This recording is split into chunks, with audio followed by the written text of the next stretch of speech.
Oh my god. Okay.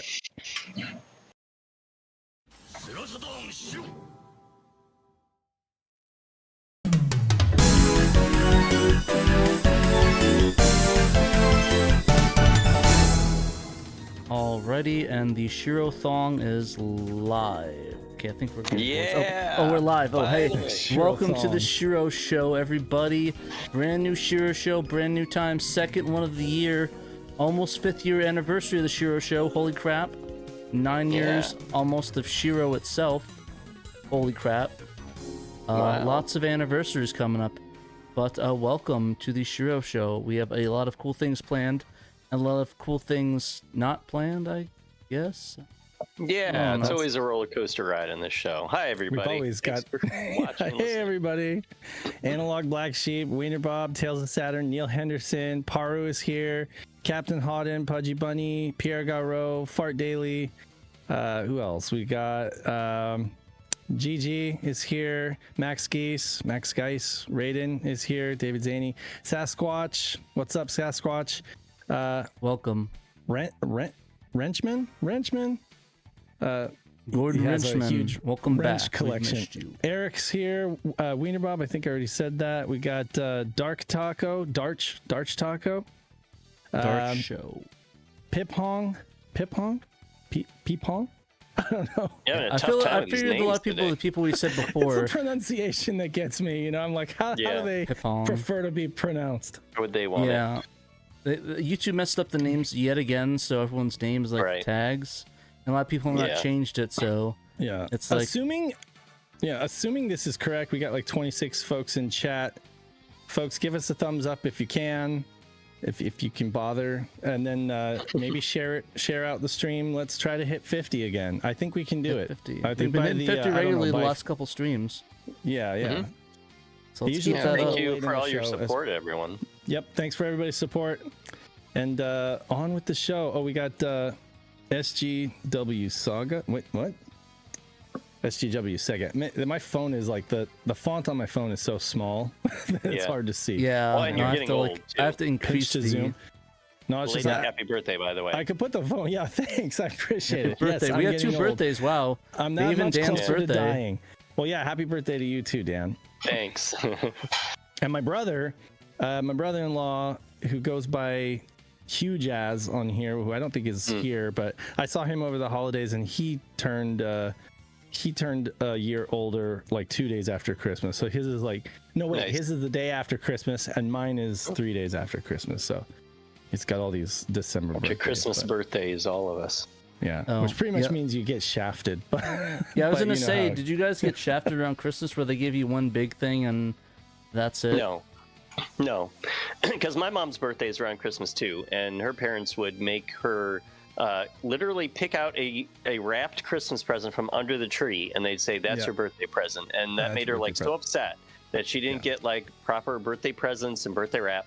So when she ended up having a baby, it was also just a few days before Christmas. She was like, he is always going to have birthday parties with birthday presents and birthday wrap that's separate from Christmas. So they always made sure I had a proper birthday, and I have always appreciated that. For Wow, me, that's really awesome. I always try to, it was what it was, so I kind of try to make it work out for like to my advantage. As when I was younger, like I would ask for really expensive presents that you would never, you just couldn't get like a $500 present for Christmas. But if I was like leveraging the power of the birthday and Christmas, I could get like something bigger. So I would often do that as a kid. I'd be like, this is what I want. Just make it Christmas and birthday, since I know you guys are gonna, How strategic of you. I had to, it's like, it's the consolation prize, being able to do that, so yeah. Gotcha. Just like asking that expensive guitar or whatever. Right, exactly. Yeah, one year it was like a $600 acoustic, and I was like, Christmas and birthday. Yeah, exactly. So you could do that. Yeah, no, we did the opposite for my brother. We get him presents for his birthday, and we got him the big stuff for Christmas. So the big stuff for Christmas, okay, like the huge stuff so we can have like we got him like a Steam Deck, and his birthday was like a week before Christmas. Oh, nice. Yeah, everything was good. The only issue is that it's always hard for his birthday because everyone's like going away for Christmas when he was younger. So we managed to have a pretty good birthdays for him. So That's good. Nice. at least I hope he liked them. I think he did. I'd like to think he did. Well, Pickups, guys. Yeah, I have a very exciting pickup. It has nothing to do with Saturn, but it's nonetheless very exciting because it is sumo season again. Oh no! Here we go Sumo again. Oranges. Here we Look at go. that beautiful Sumos yet again. Orange. This one doesn't have much of a little topper to it like they typically do. I don't know why it's Tampa, but The nipple. They don't have the nipples on them. Yeah, I wasn't gonna say it, but yes, it's lacking the trademark sumo nipple. But yeah, this bag is empty. It was almost, we had one orange left because we've been eating them this week. They're finally in stores. They're in season like for 3 months out of the year, starting in January. They're so good. They're easy to peel. They're delicious and juicy. I highly recommend sumo oranges. This broadcast is brought to you by Big Sumo. Big Sumo. Run out to your store. Specific to me, I'm big blood orange, so we're at a little bit of a conflict there with that. The rival orange. Doesn't that stain? Like if you, I don't know. Blood oranges? I kind of, yeah, like blood oranges and pomegranates. Well, it's not literally blood. I definitely don't wear white when you eat those. Oh yeah, I mean, like that's a trick. Don't wear white when you wear. Honestly, I have really bad luck when I wear white in general. It always seems to be like me getting something on my shirt every time I wear white. Like even today, I had like a little burger and I thought I was good, but then I noticed there was like a little stain that leaked. Like, it's like very very tiny on the side of my shirt when I like accidentally ran into the counter. That sucks. Yeah. Hey. Wiener Bob says raspberry orange gang. Eric says Team Mandarins represent. Boy, we got all kinds of various citrus fan bases out there. Oh, I like the cuties too. Any cutie fans in the chat? Oh, cuties, the kids. My kids are fans of cuties and all of the copy brands. Yeah, like the. There you go. We can't keep those in the house. That's the thing, is we can't keep them in the house because Junie's like though. hand to mouth with those things. The problem is she'll peel them and she'll leave the peels in the living room floor. Like, you know what? What is that? Dave, it's one thing or another. Do you want your kids to eat fruit or do you want to clean up after them? You pick one or the other. Very healthy. Yeah. They've got lots of fiber. Crimson Dragon says, not Saturn related, but still within the Sega realm. Just found out my Dreamcast S video cables just crapped the bed. No audio out on either channel. Any suggestions for a decent replacement? For Dreamcast, I mean, don't they have like standard ones? Like I could have sworn there was like a stock one that like came with Dreamcast. Like I guess the question is, are you insistent on sticking with S video, or are you interested in like maybe going VGA? Because if you're interested in VGA at all, that's the way to go for sure. Or you can do, what is it? Get one of those Tink devices, like the Retro Tink, for the RGB up. Or just the cable. What is it that Retro Tink in this economy? The 2X? In this economy. They're related not to the 5, the not the 4K one that's like $700. What about the bespoke cables that are based on Tink technology? They're called like the 2X ones, right? Retrovision? Yeah, the Rad 2X thing. Don't they do like a Rad 2X for the Dreamcast? Yeah, apparently Insurrection has a Dreamcast S video, so that's also another good option if you want to go that route. But definitely think that, only because you're gonna get. Cool. I mean, like, with now that pretty much all the Dreamcast games, if not all of them, have the VGA support patched in. I mean, it looks so good. A good shielded S video cable will get you pretty far though, like with most consoles. Yeah, especially if you're using it with a consumer CRT. Sorry, Pat, didn't mean to talk. I was gonna say it looks good enough for me for the N64. I don't even. I mean, the N64 looks like shit anyway, so. Right. Jeez. An S video cable is actually pretty good for N64 in my opinion. Yeah, I mean, it's not like I said. If you really want, the thing is that I like the N64. If you really want high quality thing out of it, you need to really do the HDMI mod that does all the cleanup, or get like one of the what's it called, the new ones that are coming out, the new recreation ones by Analog 3D. I think it's Analog 3D. Is that the name of it? That's coming out. I believe that's N64, I the know. analog 3D. I don't know. So that one's a good option, and then there's another one, but it's probably, I think there's a lot of controversy with the person that makes it, so probably No. want to avoid that one. The mod 2D Rate Nation 2D Ooh, I guy think. says, doesn't VGA on Dreamcast have compatibility issues? Historically, it's been, you know, like, I don't know, 90% of the library was compatible, and then there were a bunch of games on a list you had to be aware of that wouldn't work, or you had to do some kind of trick to get them to boot into RCA, you know, regular video mode, and then kind of swap over to VGA. But subsequently, they've all been patched. The VGA support has been patched into all those games, and since a lot of folks, I would say maybe most folks now, are gaming Dreamcast on an ODE, optical drive emulator, where basically you can just download versions of the games that are patched for VGA, and you pretty much, you're good to go. If you're still doing a disc, I mean, I think you can still burn disc copies, you know, CDI disc copies of those patched They should VGA games. exist. So I mean, maybe that's not even an issue. But yeah, essentially, if you're able to load a bunch of ISOs onto a drive and just play it that way, you can pretty much get the entire library working in VGA. Even games like Bangai-O, which for years wouldn't work in VGA, now are good, and they look amazing. Good to go. And Pat, like when we went to Game On and you had the Dreamcast hooked up, you had Capcom what was it? What did you do? Capcom. Marvel You vs. did, Capcom? yeah, Marvel vs. Capcom 2, I think it was, and it looks so amazing in VGA. You know, it just looks Yeah, it so just crisp. blows you out of the water. Like it, honestly, it looks unreal. Like I think I told Dave that I think that VGA monitor blew all those PVMs out of the water. Like it was like ridiculous how clear that was, and that was just a base Dell CRT Trinitron. It wasn't anything special. Like, and it still, it was like $80 and it blew all of them out of the water. And honestly, like, a PVM, like nowadays, if you really want to get in that Dreamcast situation or want like something that could play it, just get a Dell VGA monitor for like 80 to $120 and you're good to go. You don't need really and some anything TVs, else.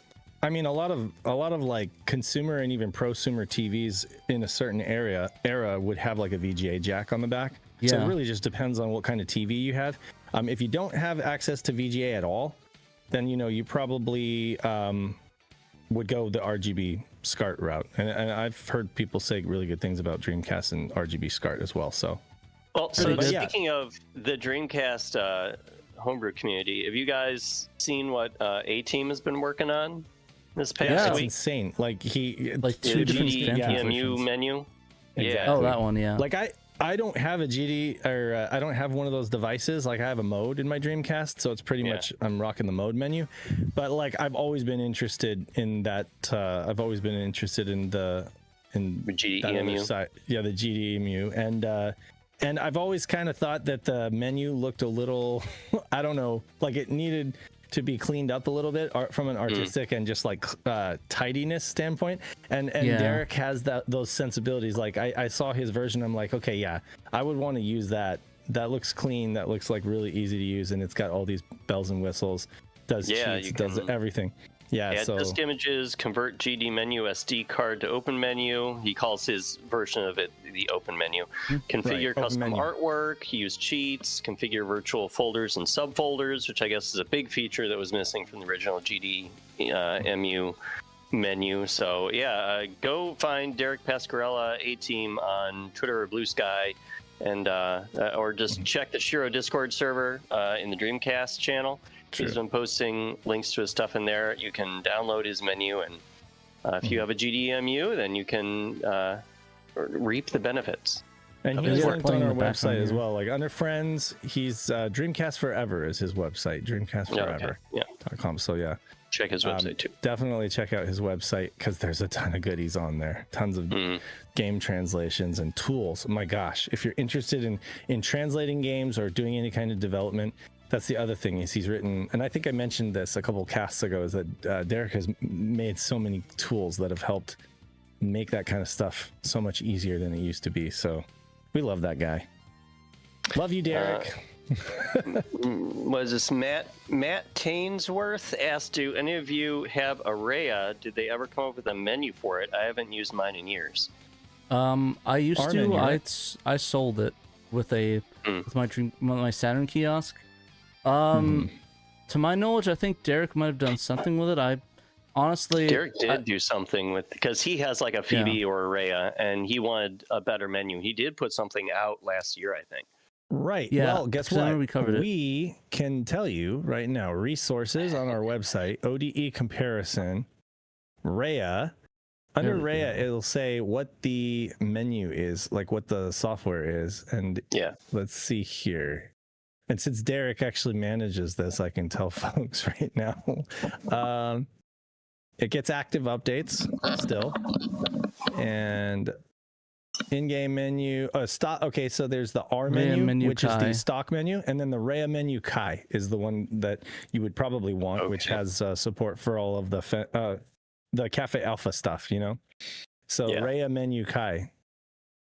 So that's like Pseudo Saturn Kai, but ported to the Rhea. Is that it? There is a link here on our ODE comparison. Rhea menu Kai will take you to the official. I guess it's being hosted on Reddit, but yeah, here's the. I know it's I think it's by the same guys that do the Pseudo Saturn Kai. Oh, okay. There's the link. Yeah, so it does actually go back to PP Center, like it goes back to the Cafe Alpha.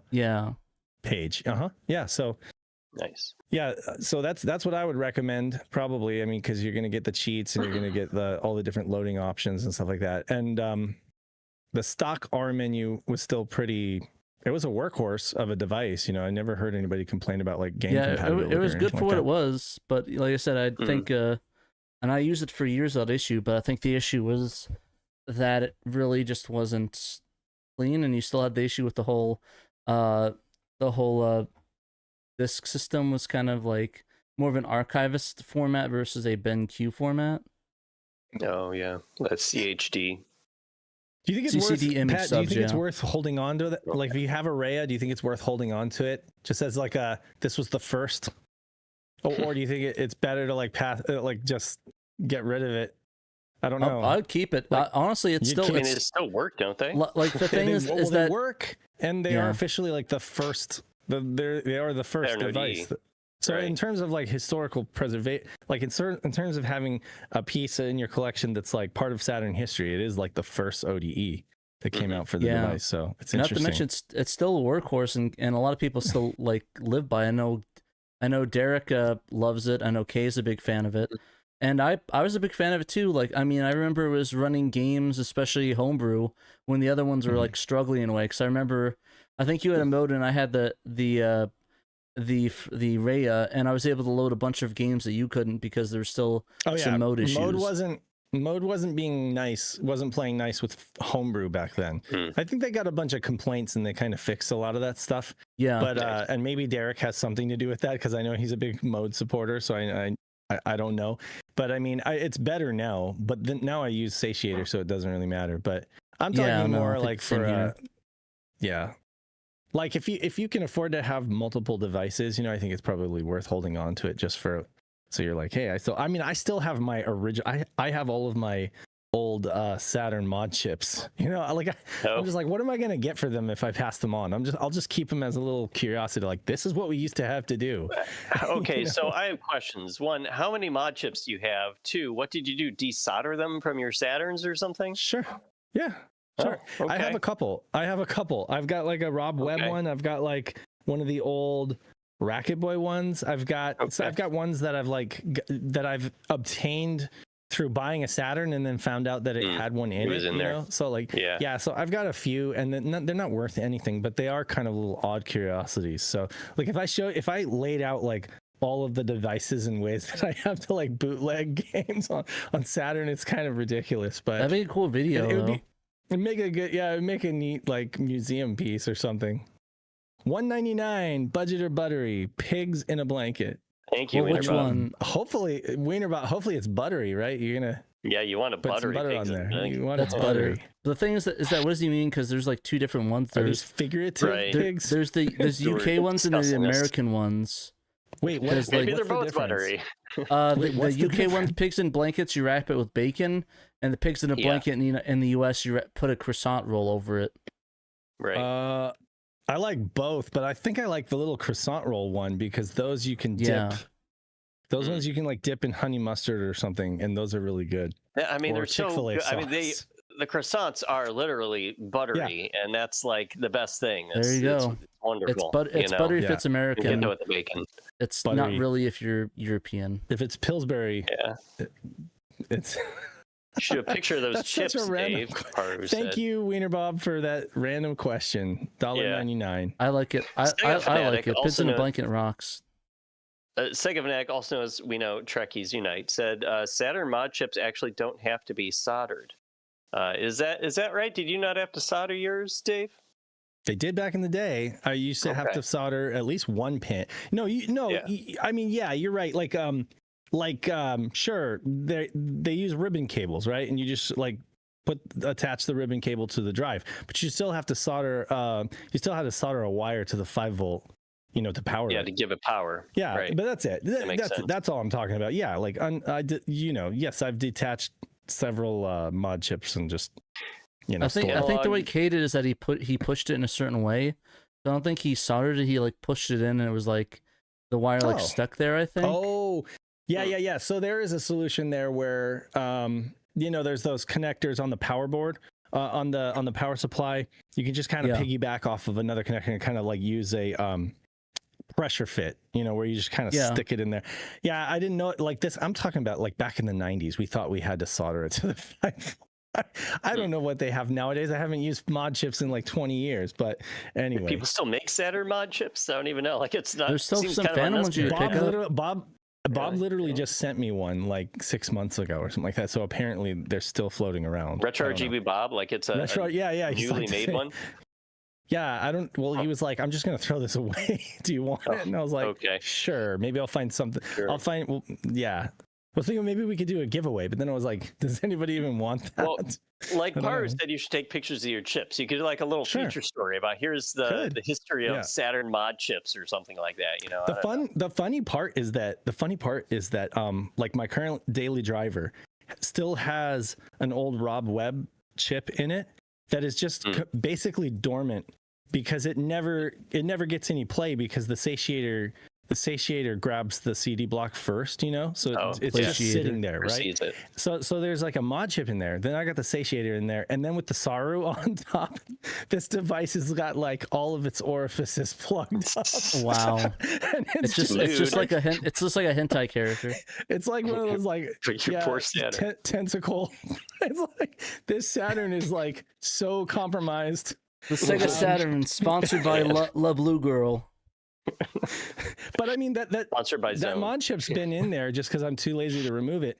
So if I ever like did pop a disc in there or something like that with nothing else, it would still work. I just haven't used discs in so long. Nice. Deep Dave. What? That's his name. Diamond Dave. Deep Dave. Deep fun Diamond fact Dave. for Wiener Bob, that $1.99, that it's funny, but just a nostalgic throwback is that always reminds me of the casino breakfasts in Reno growing up in the 90s. It was always like $1.99 steak and eggs, at like Calneva or I don't know, whatever, the Nugget or whatever. Yeah, that's what it used to be. And also, gas used to be $1.99. I would love to go back to those days. But anyway, the only place you can get gas for $1.99 is Taco Bell nowadays. Well, when we went up to Reno to see the grandparents, as we were going past like Mono Lake, gas was like $2.30, and I was like, "What the heck have I fallen into like a weird portal?" A world from 2004. Once we got into Reno proper, it was like I don't know. Like $3.90 or something like that. But I mean, out in like Mono Lake or Tioga Pass or whatever, it was like, I'm getting gas here. Are you talking about like now, like the other week? No, the couple of weeks ago, $2.30. Yeah, it's $2.50 in Jersey. Gas prices are here.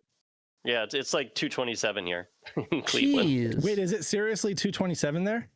Yeah. So then that's not even special. Oh wow. Right okay. Yeah. So yeah, living in California just has notoriously living in California, CA. Yeah, no, I'm used to paying like $4.50, almost $5 for a gallon of gas. Yeah, it was $4 when I went out to Sonoma County. It was like $4 for gas up there. It was insane. Wow, I thought I was telling you guys something special. It turns out it's like, just me. It's just so me. like 250. Dave forgot he lived in California for a second there. Yeah. He Constantly reminded of the fact. Jeez. We have stuff to talk about, though. We do. Well, We we've do. had stuff to talk about. I got some pickups though. Oh, you do? Okay. I thought you didn't have pickup.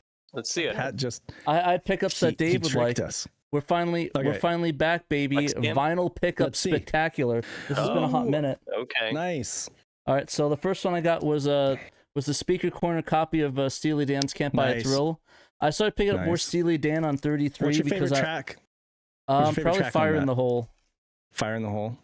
That one's really good. Nice. The only thing is that that's it's a good messed up album. on this version. There's like tape drag on it, so it like is really wobbly in like one part of the song. It's really weird, but it's a good release. I kind of want to buy some because all the Steely Dan I have is like it's like 2 songs per side because it's like the 45 release.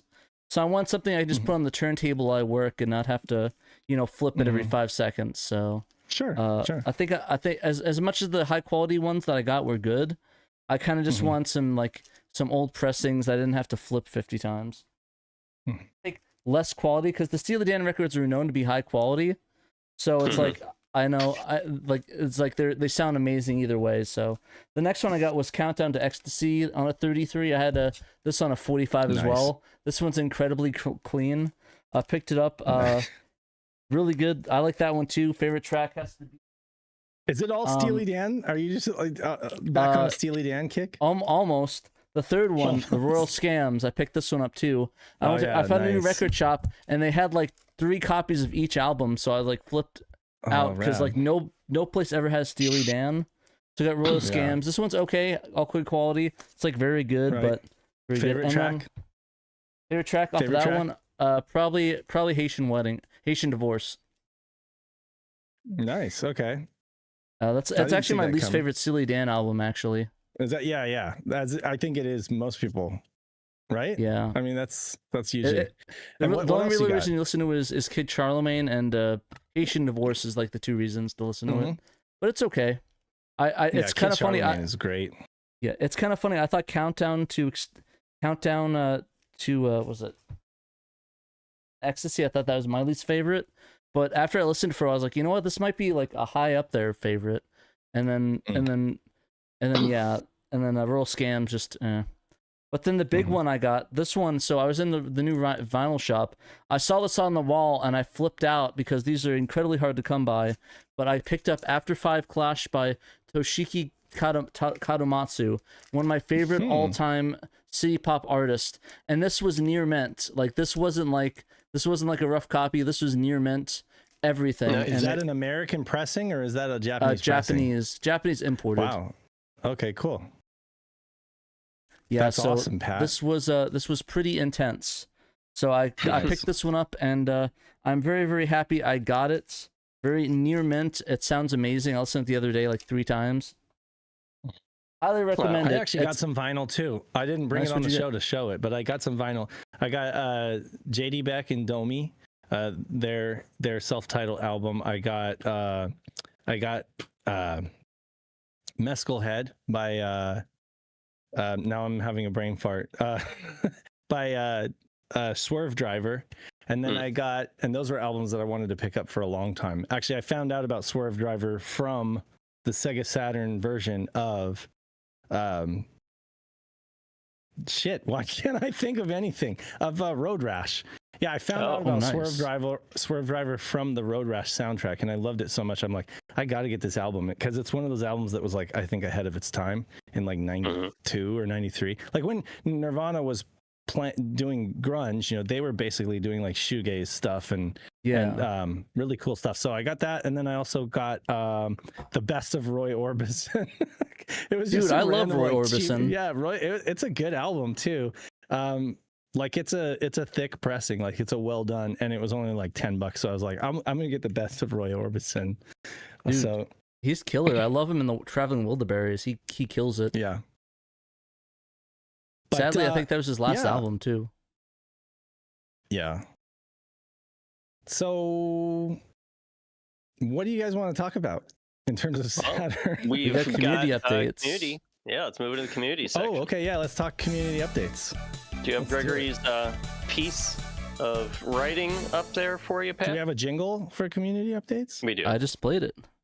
Oh, Yeah, okay. we're See, I listening can't. to it. You can hear it, but Yeah, we don't everyone know. else can. I got it. don't I know, got okay. the copy right here. Shiro community members have to shredding. But have to shredding. I think he typoed this.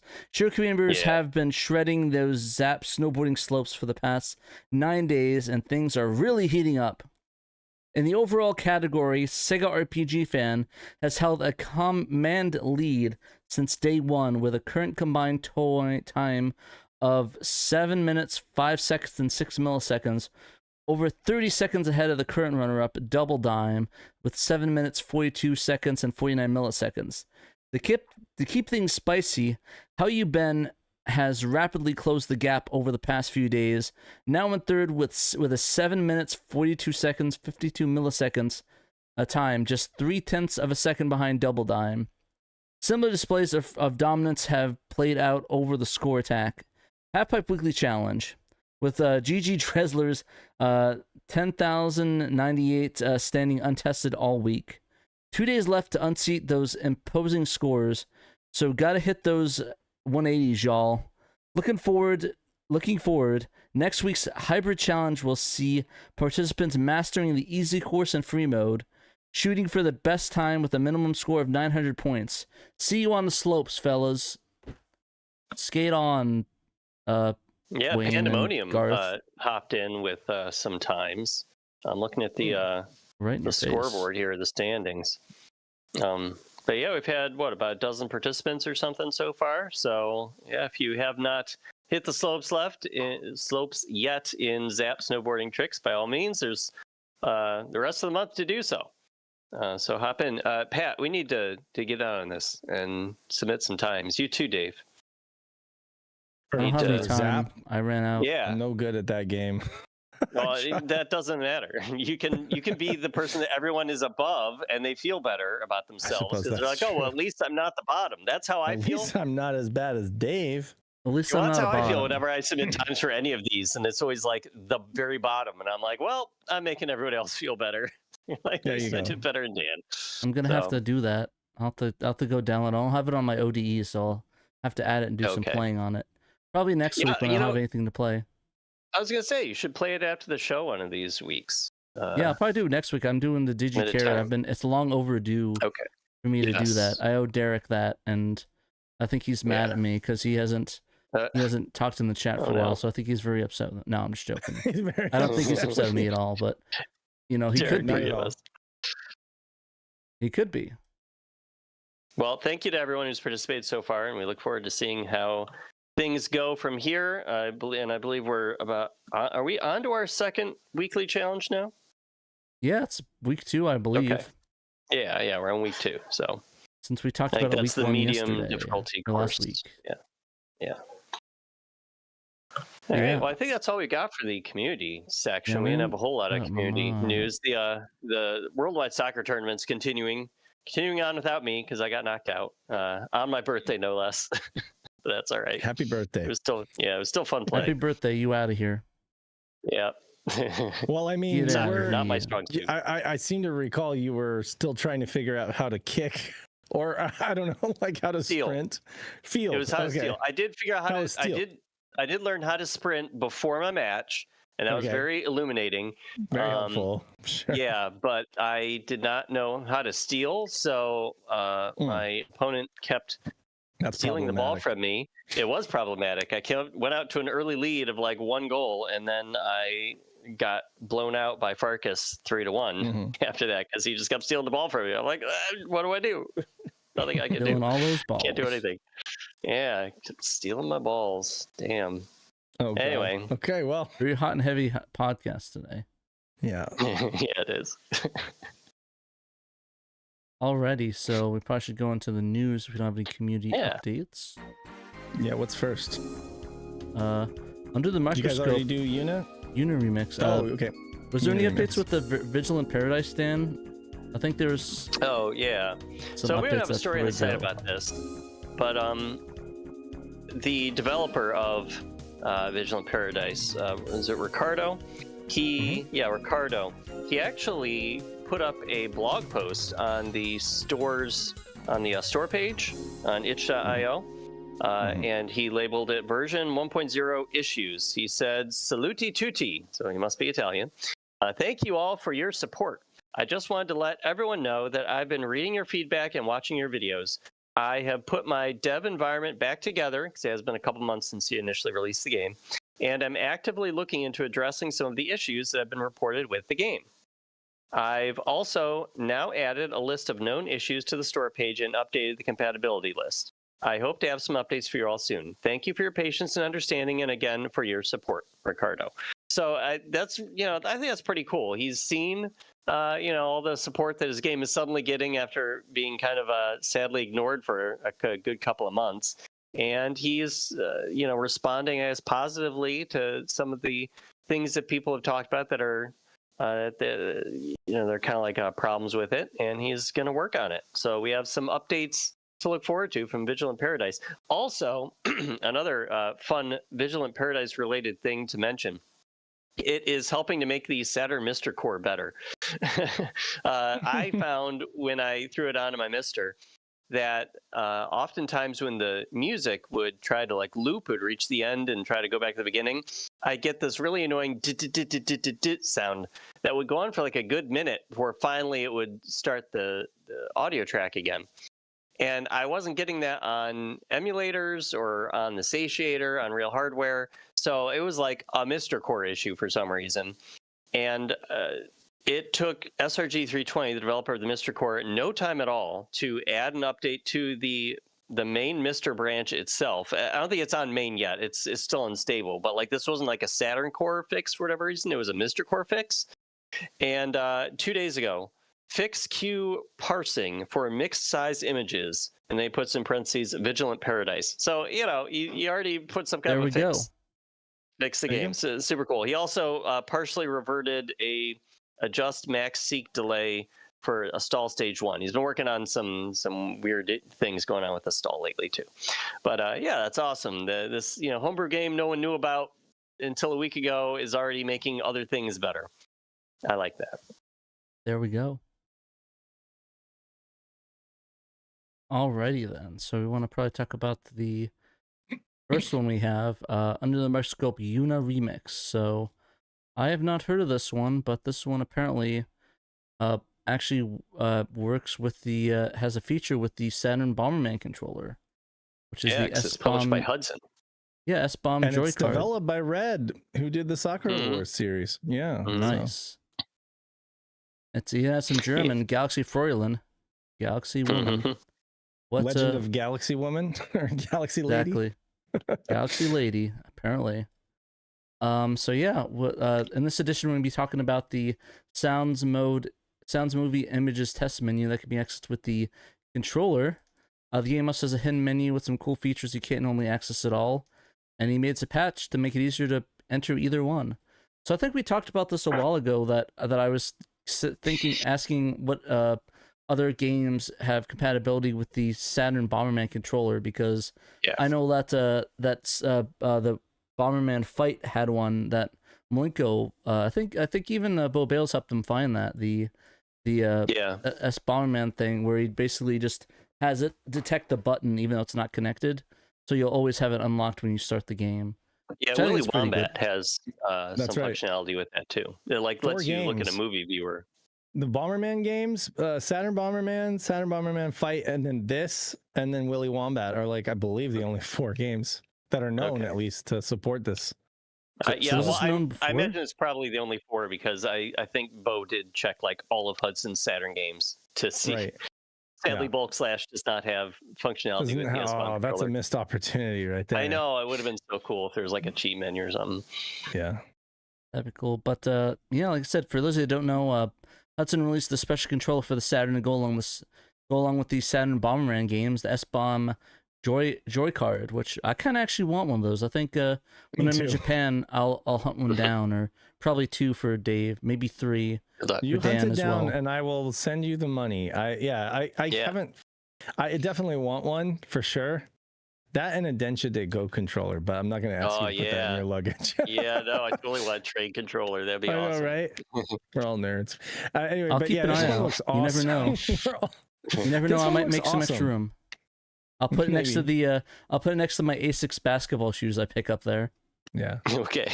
I need to get this, and I also need to get one of those one-handed controllers. Yeah, you Right, do. for the like, visual novels. For playing the Mahjong games. for your hentai Saturn over there. All the orifices filled. Well, yeah, exactly. You said it. Yeah, I did. I went there. Anyway, so what did Bales find in Yuna, Pat? So basically the controller like we said before in Siren Bomberman, it changes the battle stages to their nightmare variants. Siren Bomberman Fight, you access bonus stages, and Woolly Wombat, you access a cutscene viewer. So adding this game to it, probably not gonna pronounce it, but Jinga Oji-sama Densetsu Yuma Remix. Adding that Close to enough. the list, good enough for me. Where it opens a bonus menu. It's not really well known on the English internet, but was sitting right there in the Japanese Wikipedia for it, where it said right there for the Wikipedia to connect the S-Bomb Jerkut with a first-player port, and upon booting up, enter the options menu, toggle the Jerkut slow switch to the hue position for at least 1 second, then flip it back to normal for at least 1 second, and a chime will signal that the bonus mode has been unlocked. Nice. And here is the image of it opening up. Mm-hmm. The bonus mode lets you play the video sounds and pictures associated with each section of the game, which doesn't really seem that exciting, but maybe it's some people they find that cool. I don't know. Yeah, I don't play know. through the game. If you really like, the characters, you can check out the artwork for them, and you get to see all the cinematics and stuff. It's cool. And hey, maybe if you were in the 90s, you could hook up a cassette player and then open the sound menu and play some music and capture to your cassette player. Honestly, I wonder. There you go. Now I'm thinking about that. I wonder if that's why it existed. Like people would hook up their cassette player to that, capture the audio of it, and then just stop the player once it's done, and that way you can put it listen on to it on their Walkmans, on a Walkman or something. I wonder if that's why. on the train. Thinking about that because I didn't really. I wouldn't be surprised. I wouldn't be surprised. A lot of games have. I mean, I think that would be more a Japanese thing, but they'd be like, yeah, there are. There was like, I mean, I guess does this predate mini discs? Because mini discs came out pretty early, and you had people. That's about the 90s. It's about the same time, I think. Doing cassette recordings and mini disc recordings. I imagine, that kind of stuff was going on. Yeah, no, exactly. For sure. That's really cool. I really kind of want to try that myself. Maybe I'll do that. I'll do like a little podcast where I get my tape recorder and I'll hook up the inputs and I'll record the outputs of the sounds. I'll be like, hey guys, here's a cool little video if you want to do something in the 90s or whatever.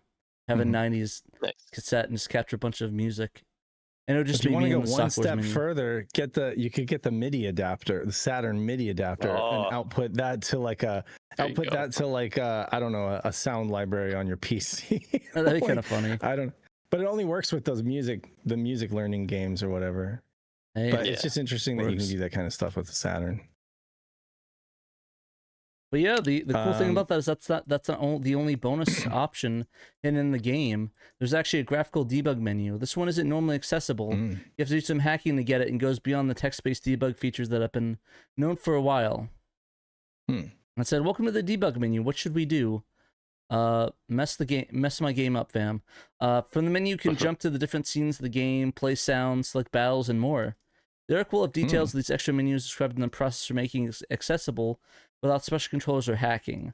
For each section of the games, you can access the list of items. So here's the bonus mode, CPK, SS1, and ACM on the debug menu.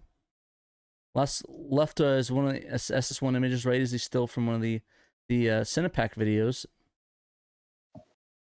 He goes a little bit into accessing it right here. Get that check. I know from the barman menu, I think it basically that the hue button like pretty much spams like a button like to a ridiculous amount to trigger it. And I think he just replicates that in the patch version of it. Like a turbo. So yeah, here's the high level options are the event, course, music in a battle mode, so you could check that the battle. Mhm. He didn't read Japanese, but it wasn't incredibly hard once you click on them, so goes through it a little bit. So there's nothing really that you can do to unlock it in the game. You have to really hack it to be able to get it. I'm guessing it's one of those things where the developers left it in and like remove the option to access the menu. So maybe before there's a button combination or like there is a item on the main menu that you could select it to do the debugging, so you can test some of the different stages. I know it helped out a lot, especially for fan translators. I know that Dan, I know that finding some of the stuff for Bulk Slash and the Stellar Assault helped you out a lot, right, Dan? And the guys for the debug menus. Well, they didn't really have debug menus, honestly. They didn't. Oh, I could have sworn that Bo had. Oh. No, They were it would have sticking been with another cool developer. if we found some debug menus. Yeah, no, some games do have debug menus, but those two definitely didn't. Ah, bummer. Yeah. Maybe next time, fan translators, if you are looking to fan translate a game, ask Bo, or look up the under the microscope on our website for that certain game, and maybe there might be a debug menu, so it'll be easier for you to test the translations. Yeah, really. Yeah, but I've actually never played this game before. Have any of y'all played this one? Neither. Never. It started on the PC CD, right? PCFX. Mm-hmm. That makes the sense. First couple games. So yeah, and then they did the first game and the third game on the Saturn. I think they're like remakes or deluxe editions or something like that, at least for the first one. Yeah. So I don't know why they didn't do the second game. Kind of odd, but yeah, no, I've definitely not played a Yuna game. I think they were decently popular in Japan, though.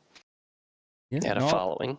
I'll give it a shot. Is it? I don't know the translation barrier on it. If it's one of those things where you have to know Japanese to be able to play it. It looks like it's quite a bit Japanese, yeah.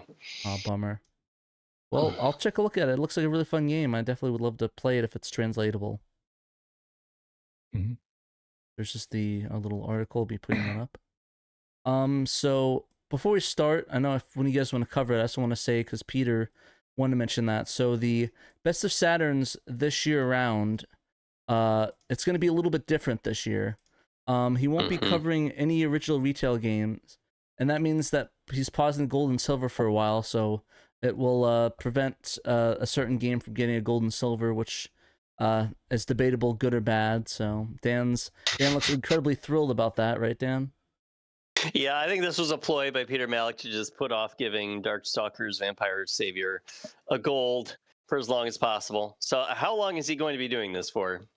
So it's going to be all of 2026. The Best of Saturn posts whole year will be fan translations. So these will be games that actually got fan translations that people could play, and it'll be a spotlight on it. I might do something where I might like play through it, like play through the game that he covers and talk about the sort of the Best of Saturn. Maybe do like just a playlist of translations that I haven't played before.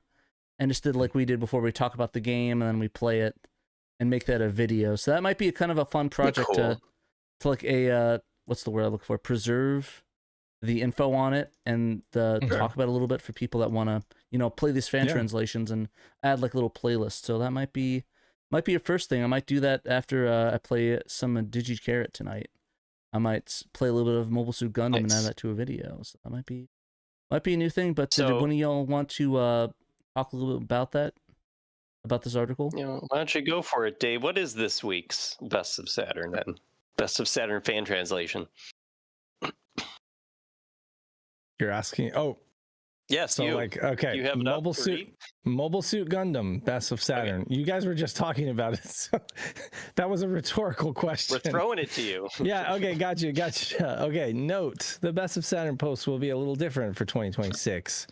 I won't cover any original retail game. Pat went over all that. You can skip that. Pat went over that. Paragraph. Okay. All right. Sorry. My son called me on the phone, so I was not listening to what Pat. Okay. Yeah. Okay. Bandai Japan only December 1995 release. Mobile Suit Gundam is the first of many games to hit the Saturn based on the 1979 anime hit. The game is a 2D blend of a run and gun and hack and slash, and features a mix of sprites, still, and FMV backgrounds, and anime stills and cutscenes. Take on the role of a 15-year-old Amuro Rei and pilot a massive Gundam robot as you and the Earth Federation do battle against the evil principality of Xeon and their advanced mechs, known as mobile suits. The game is tried and true, and levels alternate between on-ground and in-space battles, but where this game shines is the presentation and in staying faithful to the source material. Gundam fans are well catered to here, and the game can now be fully enjoyed in English.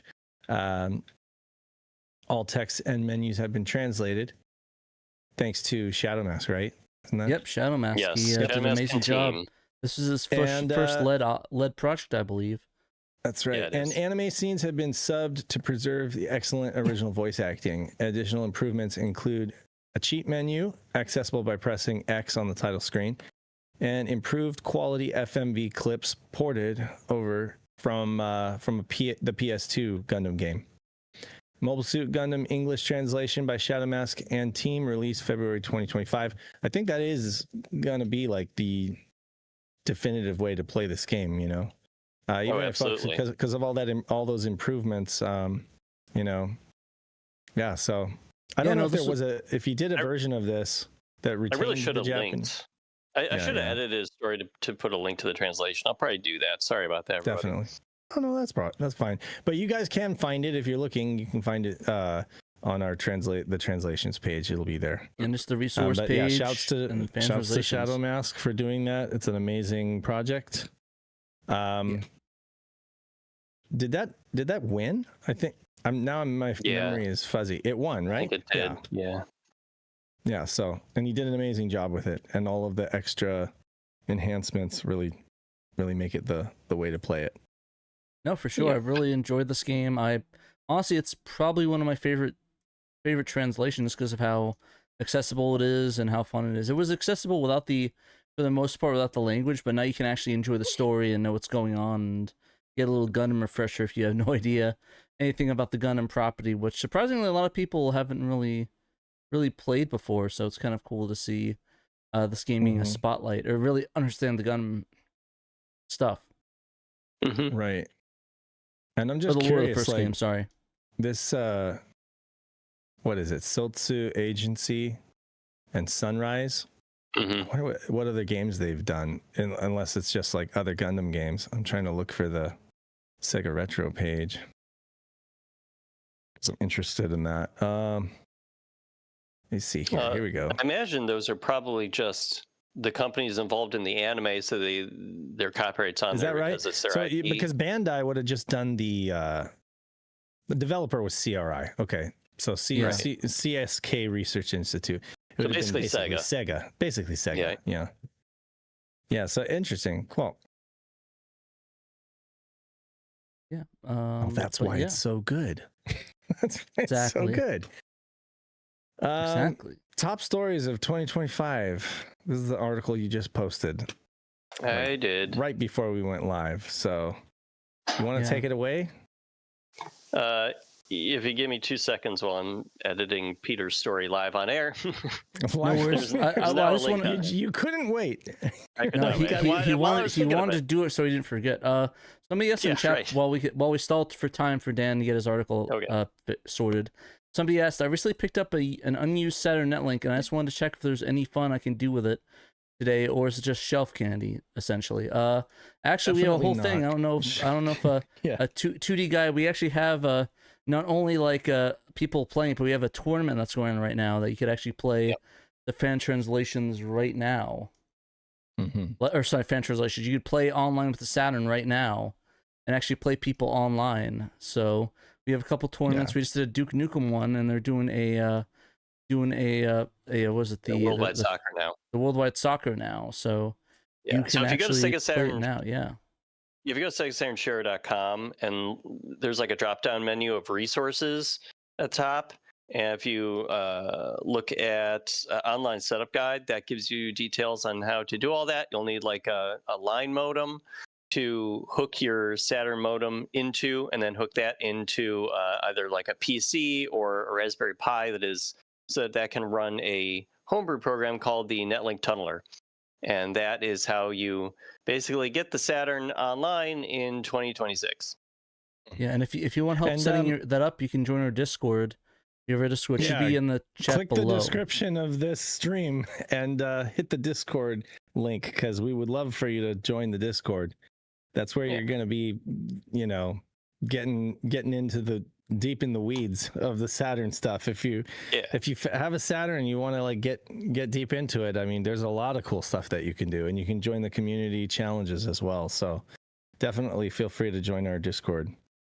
Oh, okay, yeah, you could do that too. Just put the link in the chat. The chat, that works. Yeah, just so people know they can find it. Alrighty, did you want to go into your top stories of 2025, Dan?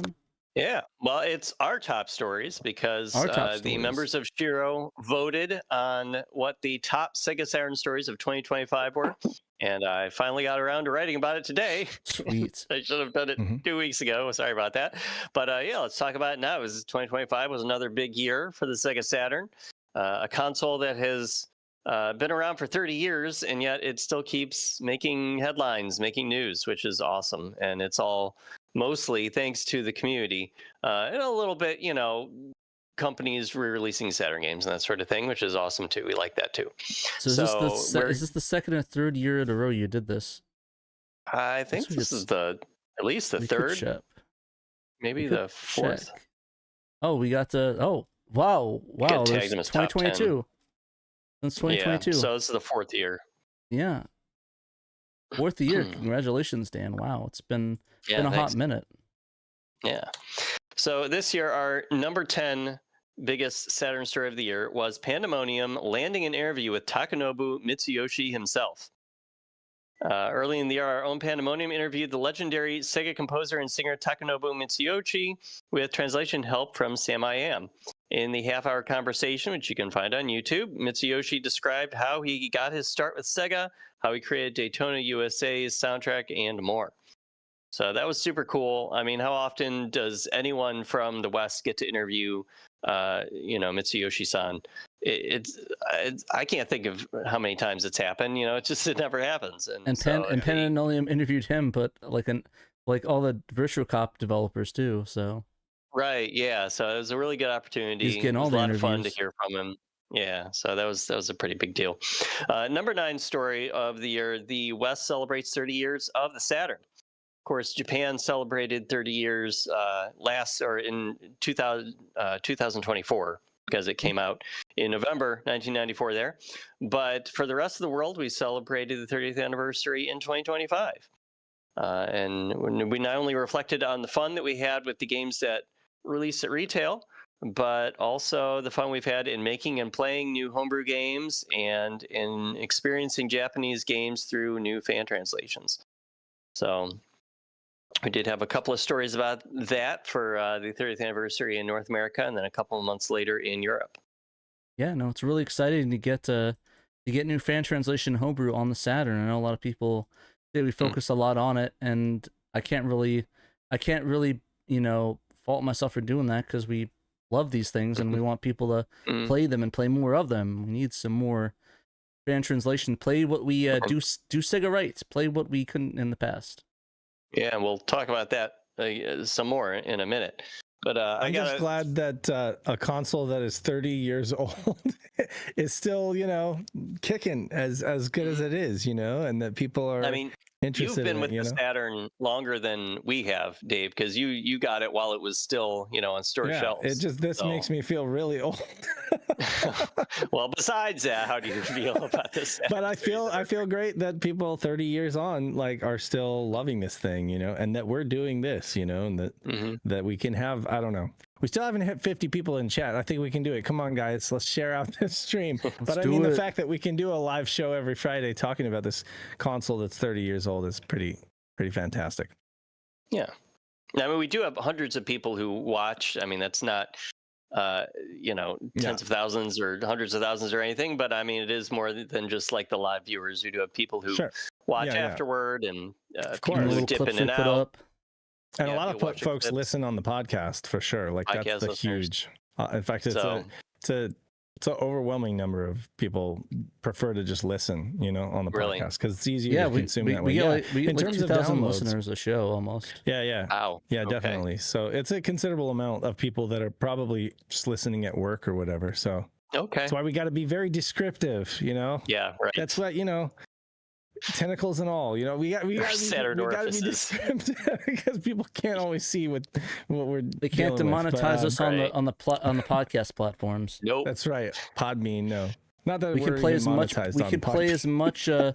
as much commercialized stuff as we want. We could play full all the albums Steam if we wanted Hearts. to.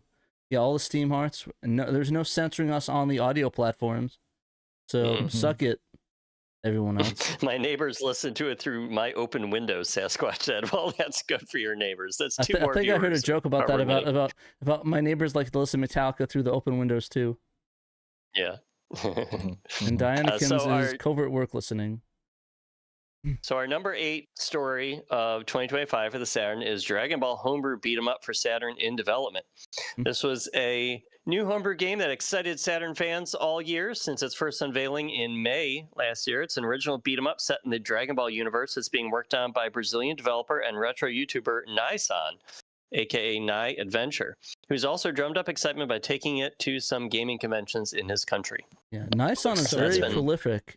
Yeah. What he's doing with this game, it looks so good. I love it. I love It just how looks epic. it kind of, how like what is it, the Wind Waker, how you travel across the ocean to like the different islands and stuff like that. And so he's got, Goku is on the cloud and is able to travel like to different islands, and then you land on the island and then it opens up to a level and stuff. So that's so clever to make it like that, as a way of transitioning between levels and stuff like that. So it's a really good use cool. of VDP2 as well. Definitely. Yes. Yeah. So it's Good been fun point. to follow the development of that game throughout the year. I saw he posted a video of like a little shoot 'em up that he's making on the Saturn now too. So and he's got like FMV backgrounds. He's using the Saturn's ability to just like stream FMV as a VDP2 background. Yeah, To that's kind of crazy. spice up his game. So that was cool to see too. So like he that. is busy, That's and he's making that Metal Canary game for the Dreamcast too. Yeah, So yeah, he That's crazy go how Nai-san. prolific Nai-san is. I'm excited to play the Dragon Ball when it drops. Even if you have to pay for it, I'm buying it. Definitely day one on that. Like I think Really? that's Just the don't thing is tell, I think that Just don't tell Shuration you're good. right. a lot of folks in Joy. in the Saturn homebrew community like have laid the groundwork and kind of set the bar. And I feel like a lot of people are really starting to try to like just take their time and work on like these completed games. I mean, you look at the Vigilant Paradise, like that is it's got characters, it's got voice work, it's got a story. Half a dozen it's levels. a cohesive experience, and it also has a lot of like the tutorial. Everything works very well. Like you notice like they must have like play tested it a lot to be like, okay, what are people going to enjoy? What's going to be intuitive, and so it's not like the hitboxes are so small that it's like really hard to, because you're working with a Saturn controller. So I noticed they made it a little easier for you to be successful with the shots, so that it just feels good and you get that reward and you keep going. It's good game design, and I'm noticing that a lot of people are doing that with homebrew now. It's like now we've entered the second phase where I feel like it's not just impressive tech demos, but it's like, people are like working really hard to like hone these games as like, a really fine craft kind of thing. And we saw that with Neuromage Studio, the graphic novel games that he did, like with each one, it just got successively better to the point where Red Moon was like the commercial release, and it really is like a polished version of everything that he did before. So Sensagolo. Yeah, no, I'm really excited, and I think I'm with you, David. I think you and I had the same wavelength during the last competition judging, where we kind of really had our focus for the criteria of games that we rated a little bit higher for games that were actually a full game experience versus a tech demo. And that's not trying to talk bad on the people that did the tech demos. It's just that no, not at all. we kind of want to see like these things morph into like actual games, like even if it's just like a short experience. That's why Seven Shades hasn't like released Cube Cat as a like for sale yet, because he wants to. Like I think the desire is there, but he just knows that it's not ready, and he's just gonna continue to cook until it's like really ready for prime time. And then at that point, I think that it will be like an official release. And it has been a couple years since we last. Yeah, it's been a couple years, and it's just him and his brother, you know, and it's mostly him, you know. But I'm just saying, like they've been doing a ton of cool stuff. So you know, I think that when they're ready, it'll be ready, and it's gonna be one of the most impressive. It already is as you know, like a homebrew tech demo. It's incredibly impressive, but I think that in the final form, when it takes its final form.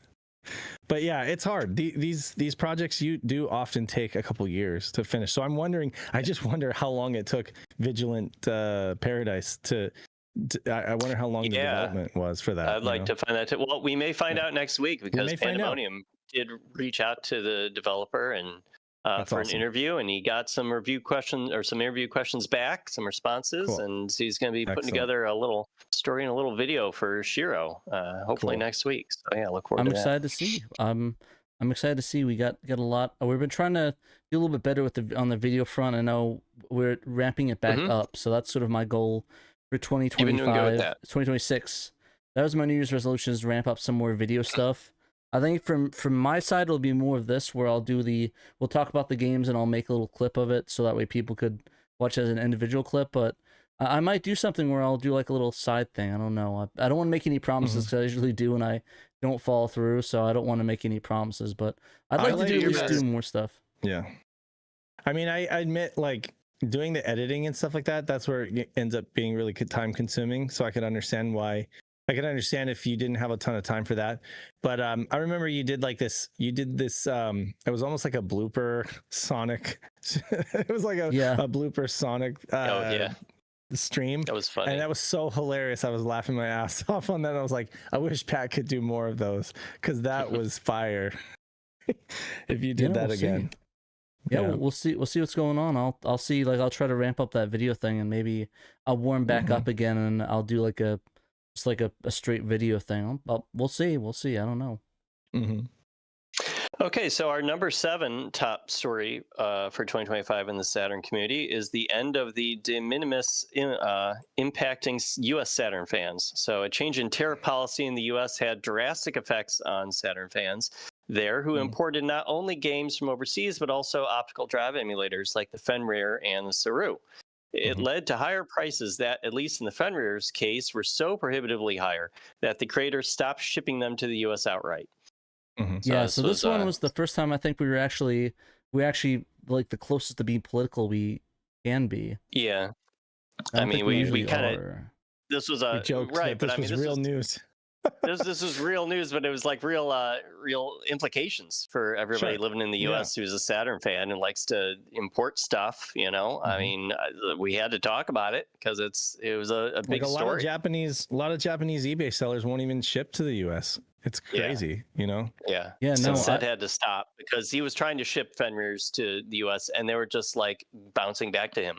This couldn't get delivered, so he just gave up. It's crazy. Yeah, and I know that a lot of people. I was watching some videos from Rocco from Mega 64. He does a lot of sort of figure updates where he orders from Japan, and he had to slow down on a lot of them because he did it so he can save money and get them faster. But after all the taxes and the stuff from this and the anticipation, because nobody knows what's gonna like fly, so like after all the taxes, like it's just better just to save money and save like $5 and wait for it to drop in the United States than having to pay all the import fees and stuff in Japan, even with the shipping. Right.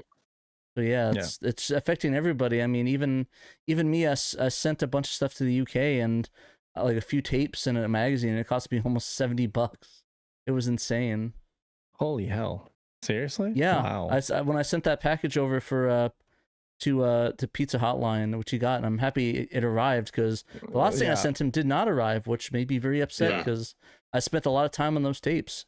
That tape. Oh yeah, we wanted to send stickers to people in Europe, and it was like that'll be $90, please, or something like that. It was not fun. But I took the L. I took the L for Pizza Hotline because I owed him, and I felt like he waited long enough for that. So I just sent it over like, you know what? I'll take the L on the thing. I just want to make sure he gets something because he's a good fan of the show, good friend of the show, and I don't want to screw him. at Definitely. least more than the post office has already done so far. But Right. yeah, but yeah, this was a big one. It's affecting everybody, and still, I think honestly, you might see something where a lot of the proxy services might shut down because some of what they're asking is kind of ridiculous. Like even the Netlink stuff, we are kind of hesitant to buy again because we don't know how much that's going to be for us. Like how much we're going to be paying on that. We might have to pay double or triple what we're paying for those modems again, which really isn't fun times. But I know one of the things I'm gonna do in Japan is try to find the modems. I mean, even if they were like even if it's in Japan or Tokyo and it's the eBay prices, as long as it's still affordable to get stuff for that, like I'll take the L, and maybe so like Dianakin said, need to bring back a case of stuff from Japan for that. So I think that's one of the things I'll do is I'll find those modems and see if I can get as many as I can and just extra empty suitcases. I'm just going to Japan with 5 of them. We got the modems for everything in Japan, you guys. You just gotta find a secret factory where it just has a bunch of new old stock. Warehouse.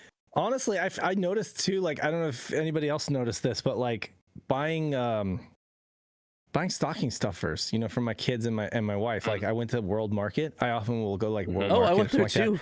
My God, like everything was double what it cost me last year. Literally. It was kind of like pricey. just for my wife's stocking, it was like $60. And I was like, I didn't really get that much, but everything was like double the price because of the tariffs, because the import tariffs. And so I ended up kind of doing the rest at Trader Joe's because I was like, this is just ridiculous. Yeah, but I loved World Market because they had all like the import stuff, like the German stuff. Because I want to get some, I want to get some Milka bars for my girlfriend for her stocking stuffers, and it was very, very high compared to what I paid in. Like I remember when I came back from Germany, I had like a whole suitcase of the candy, right? Like literally bags, and, like it was filled to the brim, and I didn't spend more than like $80 on that. But like there, a Milka bar just for one was like $12. I'm like, damn. But it was worth it. Yeah. It was I spent $80 on some stocking stuffers at World Market compared to going and getting candy and stuff in Japan, from Germany. It was nuts. Okay, so our number 6, moving on. Our number 6 story is Frog Bull releases his Shenmue homebrew game for Saturn. This one was crazy. Okay, sorry. I just noticed Sega. Okay, go ahead. What Sega Steve said? Go ahead. Yeah, because it ties the last thing. I just saw Sega Steve in the chat, and I wanted to say hi. And also, Sega Steve, check your email because I think somebody was inquiring about your sales page on SHIRO. Like Sega Steve has a sales page on SHIRO, and somebody was inquiring. Yeah, it looks like he figured out a process for Japan, so he's been able to get some good deals still. Let us know, Sega Steve, what your process is now at least for us, so we can get the modems, or unless you want to help us out with that, just let us know. Right, okay, so sorry, 6. Dan. I'll zip it. Okay, so homebrew developer Frogbull is well known for creating impressive tech demos of PlayStation games running on the Saturn, but he mostly kept them to himself. Until the Shenmue game, he entered into the Sega Extreme Game Competition in 2025. It impressed fans with its 3D recreation of Shenmue's arcade, complete with playable emulated Master System games thanks to fellow coder VBT, plus its 3D forklift race.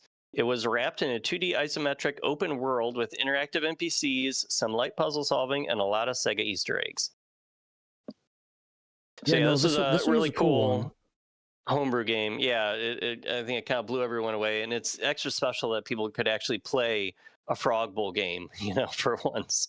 Oh yeah, he tricked us. He tricked us though in one of them. I thought his entry was going to be the Sega versus PlayStation where we hit the button, and I was getting carpal tunnel trying to play it. So I thought that was the game, but then this one came out. I think the Sega guys went over it, and then we went over it, and it was pretty fun. I really enjoyed it. Like I liked the forklift racer. That was my favorite thing about that.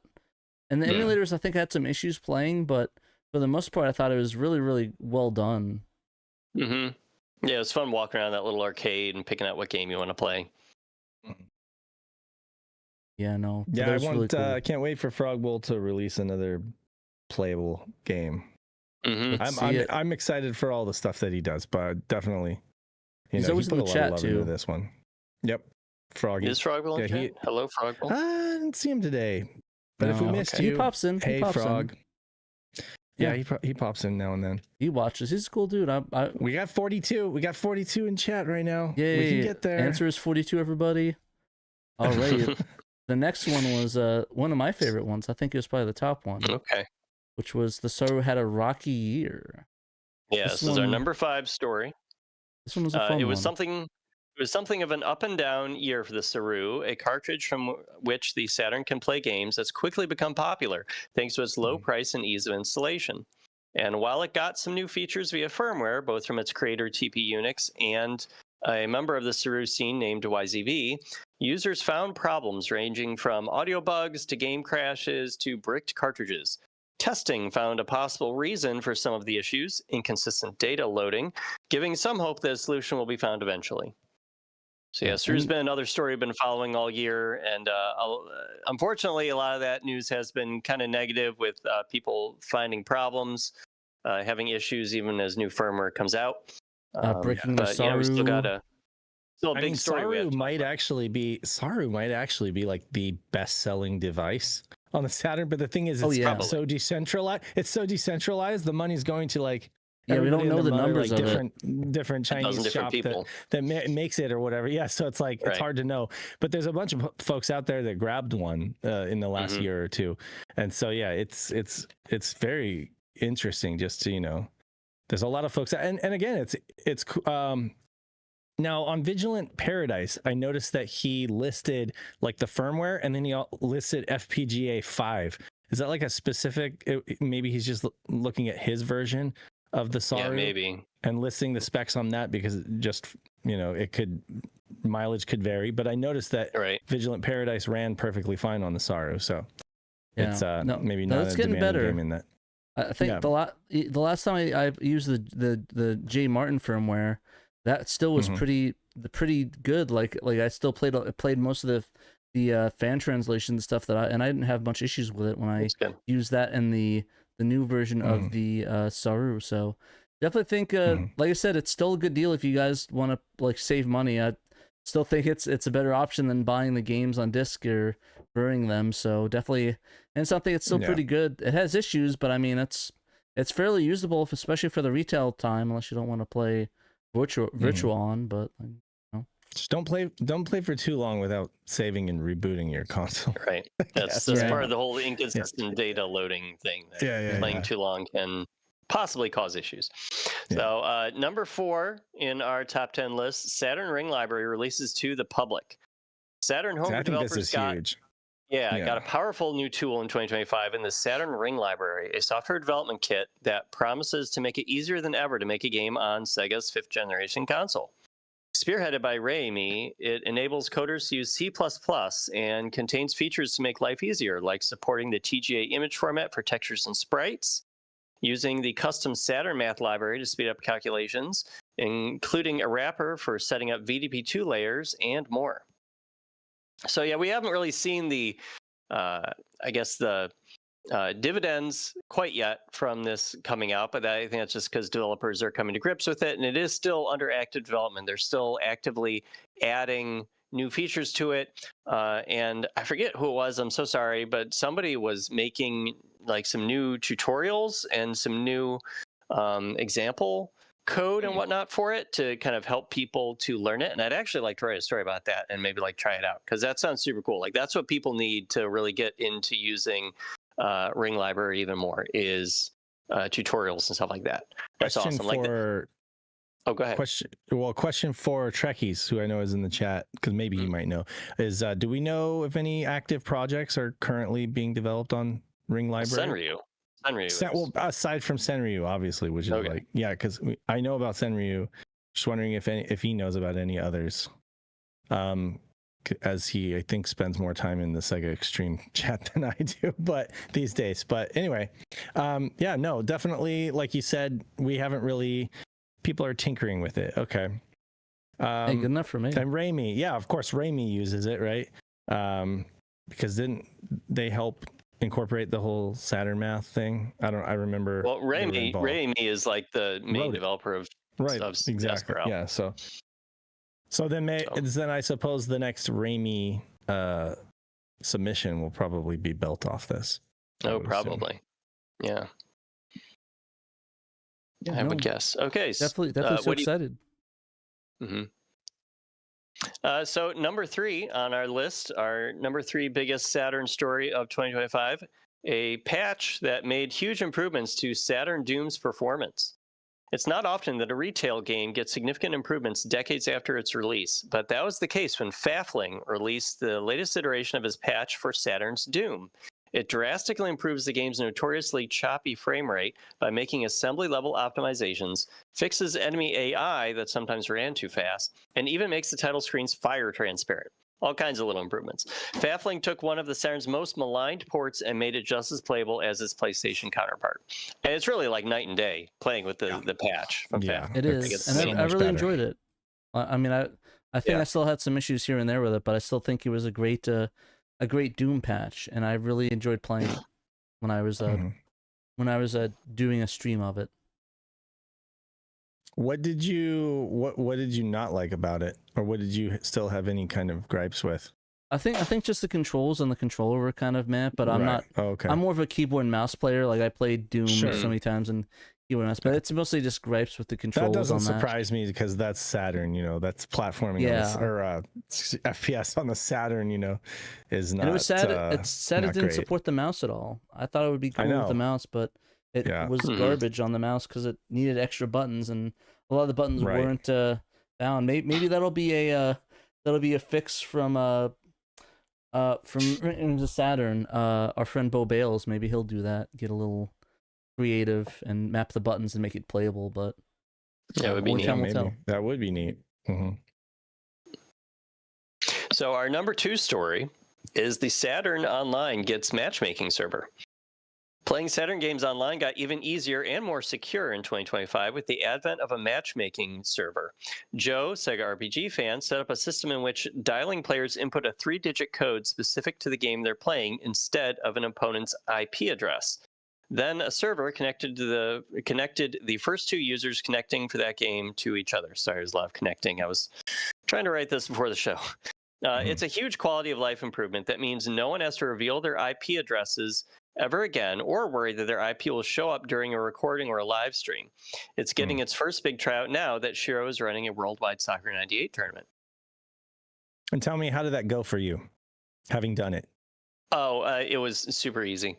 It was great. The only thing was I had to remember, okay, because the Japanese online Saturn games work a little differently than the US online Saturn games, just the way the menus go and the way you have to kind of input your screen name or whatever. It's a little easier with the US, honestly, but Worldwide Soccer is a Japanese game. So I had to quickly refresh my memory. Okay, what menu do I have to go into to put the 3-digit code in or whatever? But it's once you find it, it tells you, they patch the game so that it says, okay, for this game, put in the code 122 or whatever as the dialing number, and I think with an asterisk or something for it, I forget, but it tells you, it has instructions now for the patch version of the game to tell you what to do, and so you do it, and then you tell the other person, okay, start waiting now, I'm going to dial. You hit dial and off you go. It just matches the 2 of you together. The server is awesome, super easy. It works great. So yeah, I liked using it. That's incredible. If only now all we need is the second part to that. If Joe is listening, I know he was in the chat before, is some kind of way on our website to let people know who's looking for, who's on right now or wanting a Netlink match. But I guess there's not that many people in our community, so maybe it's just on Discord. For right now it's literally just at the folks who are on the Netlink roster, Yeah, you just hop in our Discord to the Saturn online channel and just say, hey, does anybody want to play Virtua Fighter or Duke Nukem or whatever? At the very least, it would be nice to see some kind of a visual representation of how many matches, how many connections were made over the past year or something like that, or what I mean, cool. To see how active the community is, what games they're playing, kind of thing. That'd be interesting. I realize that's work for somebody, but I mean, it would be interesting to see. And since you said that it uses a specific code for that game, right? I imagine it would be possible to track that, how many connections have been made. Per game or whatever. I would think you would. Anyway, I'm thinking ahead. I'm getting ahead. No, that's interesting. It's an interesting thing to think about. But in the very least, it's really cool that it's been made a lot easier. Amazing. So thank you to Joe for continuing to work on the tunnel art. He brought us the whole thing. Yeah, the ability to play online and then continue to make it better. So yeah, thanks, Joe. It's doing great. Okay, so that brings us to our number one game or number one story for the Saturn of 2025, and that is that this was the biggest year for translation patches ever. I think this is every year. In saying that, every year it seems to get bigger. Let me see. Let me see if the other years the number ones were all the fan translations. I think it's always the winner for each year. Oh no, that was that year. Princess I remember that one. Bruce, I remember that one. Okay, never mind. I lied. I could have sworn all of them were like fan translations, but they're always down there. Yeah, it's always the biggest story, but this year it was the biggest story. 2025 was probably the biggest year for fan translation patches of Saturn games ever. There were English patches finished for. Get ready. Mobile Suit Gundam, Arcana Strikes, Princess Crown, Dark Seed, Sakura Wars 2, Dragon Ball Z The Legend, Waku Waku Puyo Puyo Dungeon, Dungeons and Dragons Tower of Doom, Wizardry 6, Shinrei Jusatsushi Tarumaru, or Psychic Assassin Tarumaru. Yes, and Deli Soba. The official English translation from the and there's more. The official English translation from the PAL version of KO Flying Squadron 2 was added to the NTSC version. The PlayStation 1 translation of Castlevania Symphony of the Night, as well as some bug fixes, were added to Team Medusa's patch of Symphony of the Night, which already used the PSP version and made a lot of improvements on its own. An in-progress patch for Sword and Sorcery was made public, and a patch that adds additional English to Willy Wombat came out too. English, by the way, was not the only language to get new translation patches on the Saturn in 2025 either. We're not being Western-centric.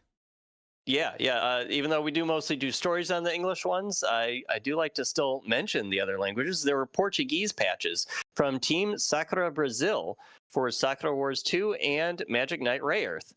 And we also got French patches from Kitchen 34 for Magic Knight Ray Earth, Book Lulu, Rocks 6 = 6, Dark Seed, and Return to Zork. So it's been a huge year for translations. The number of Saturn fan translations has soared over the last decade, but it was at a fever pitch in the last year. At times, it felt like every week there was a new translation patch and a new game to play for audiences who speak that patch's language. The console feels alive. The year. I know. The console feels alive thanks to all these teams' efforts, and that makes for the number one story of the year for the Sega Saturn. Yeah, so this is just a massive year. Like, there was so many fan translations. There's so much stuff that I can't believe. Like, towards the end of the years, every week we got one. Like, I was like, oh my god, I cannot. Usually it's like easy for me to play it after the show, but like last week it's like, oh my god, I'm not even caught up yet. I still have to finish up Derek's one. There's so many fan translations. Oh my gosh. Yeah. In the best way possible, the best frustration possible. Oh yeah, I mean, it feels like, the Saturn's alive again with new releases, with all these newly playable games. It's great. So I love seeing how much work people are putting into making these games more accessible and putting their passion into games that they feel passionate about.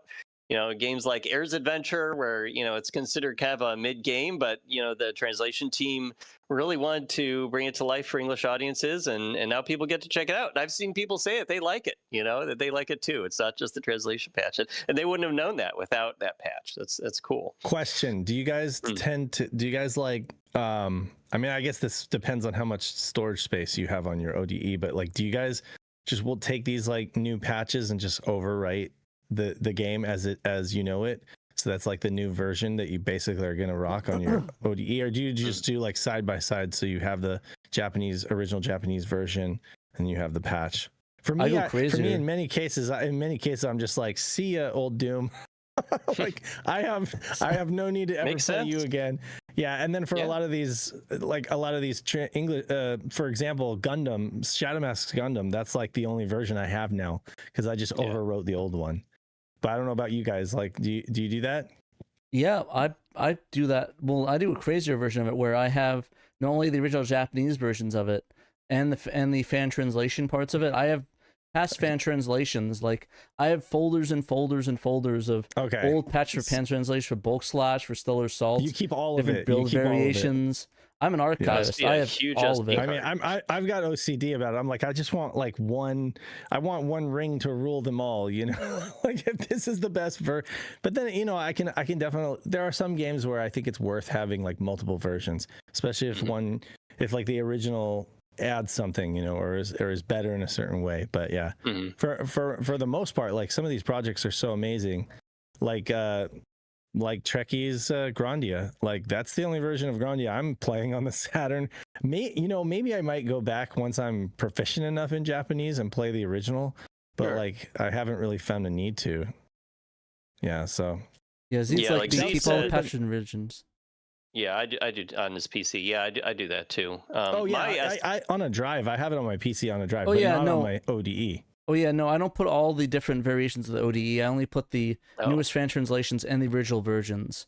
All the variations are on the PC. Okay. See, now my SD card is really small in my satiator. I think it's like 32 gigabytes.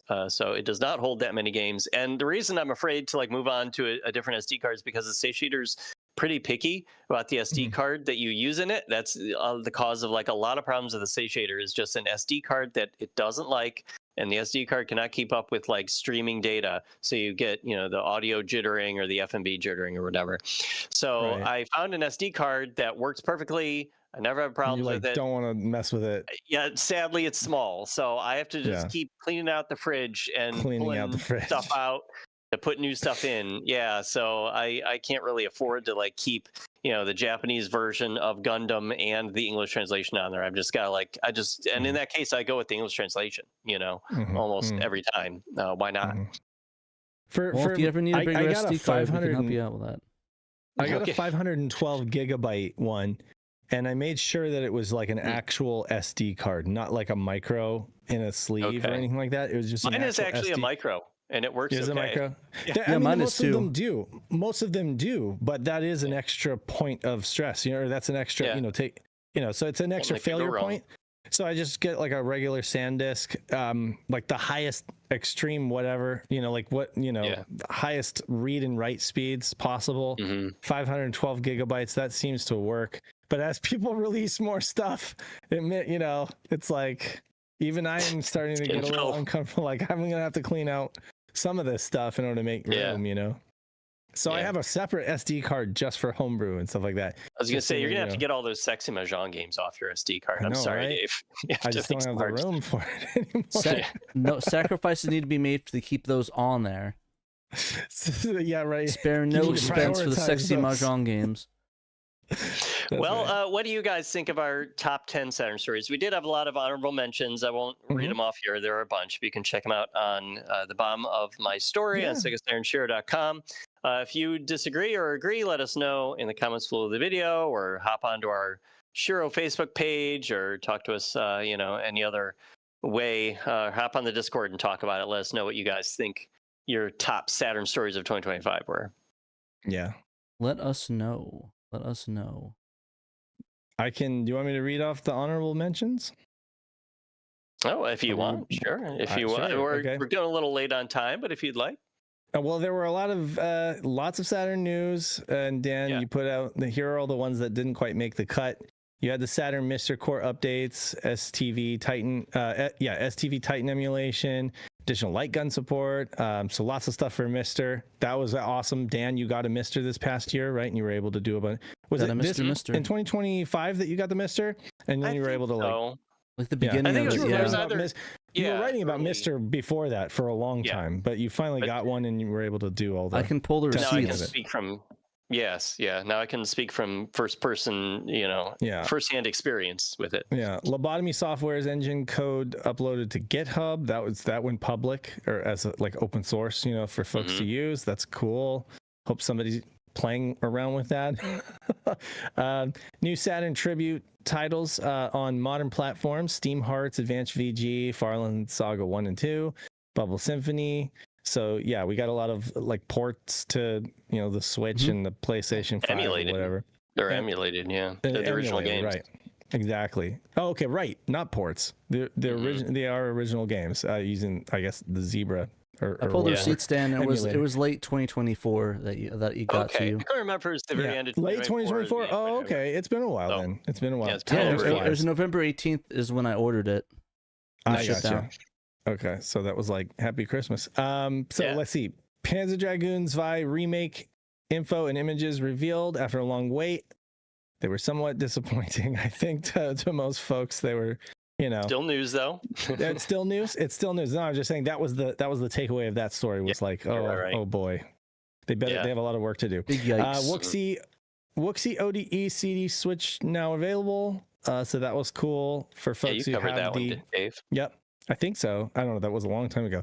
The Fenrir is cloned, leading to the Fenrir Lights creation. So was that a cloning of the Duo? The original one. Yeah. Oh, the original. Okay. Destruction Derby 2 Saturn prototype released. That was a little janky, but that was cool nonetheless. Tomb Raider 2 fan recreation continues to progress, which is incredibly exciting to me. It just looks amazing. Like that he's built all of that off of the Retro Raider John has built all of that off the original Tomb Raider code.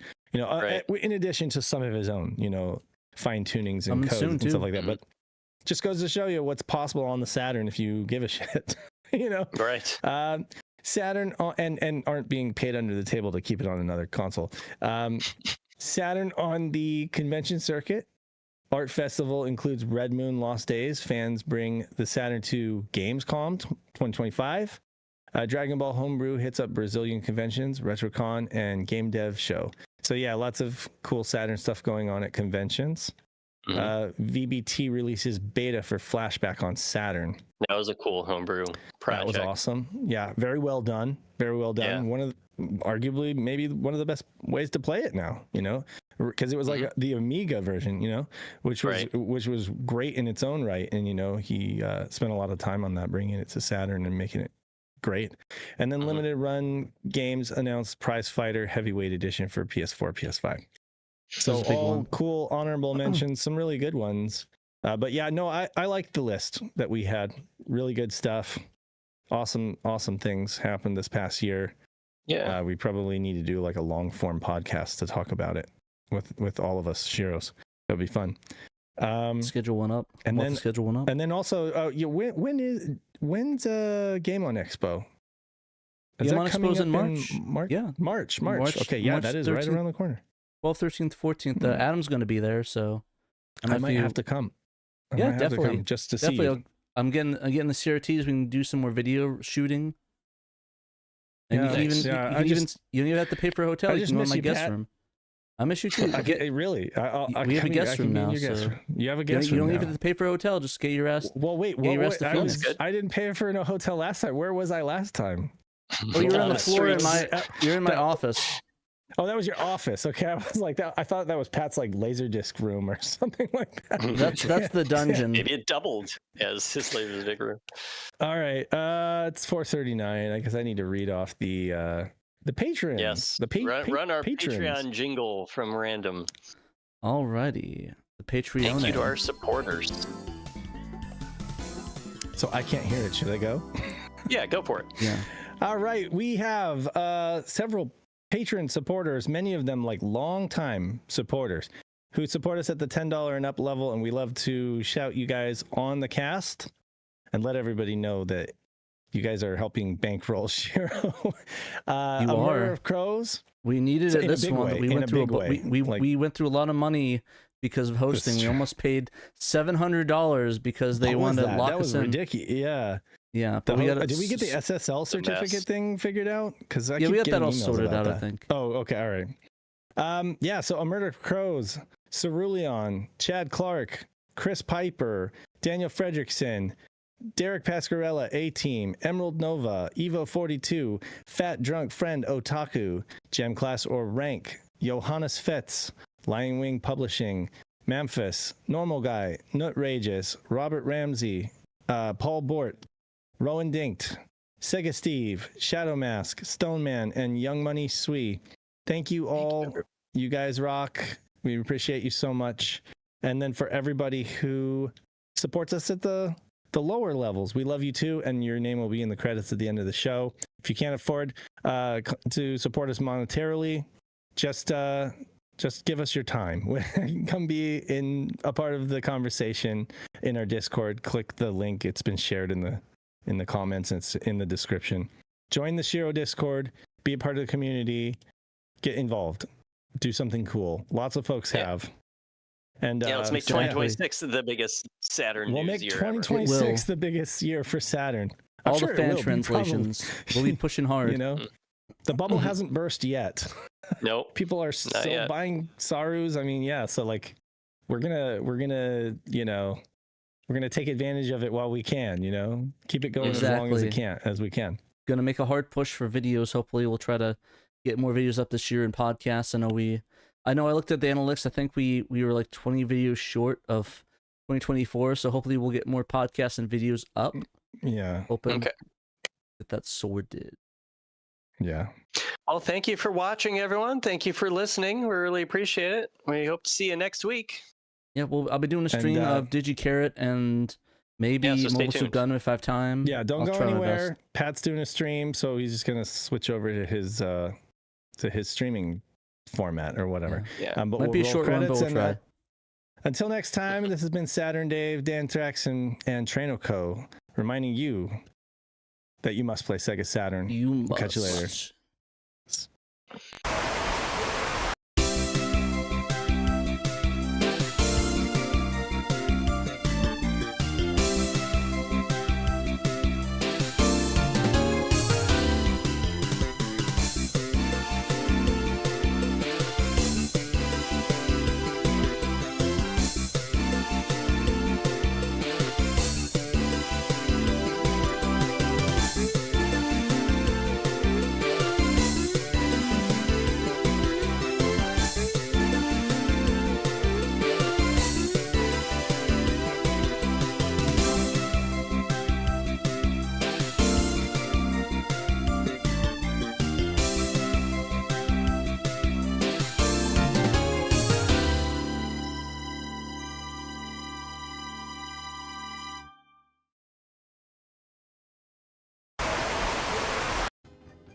Alright guys, welcome.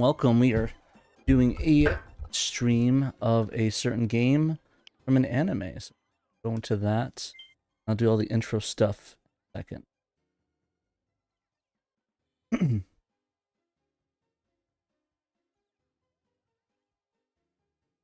Alright, welcome guys. Oh, that was really loud in my ear. Welcome guys. Today we are going to talk about the game Charat, which is based off the anime. I believe this is called Charat Fantasy. This was a fan translation by Derek Pescarella, aka A-Team, that he released a couple months ago. I think it was like last month in December. I was just able to get around to it. If you're watching this after the video, I did a little video of it. My beard drastically shrinks, and that's because this was released a couple weeks after this drop, so I'm going to cover this because I thought it was really important and a really great game, and I want to show it off a little bit. So why don't we continue? So I guess to give a little bit of a background, Charat is a an anime I think around this time, like in the 98, 99, and it was really crazy how rough looking it looked compared to this. Like, it was very what's it called?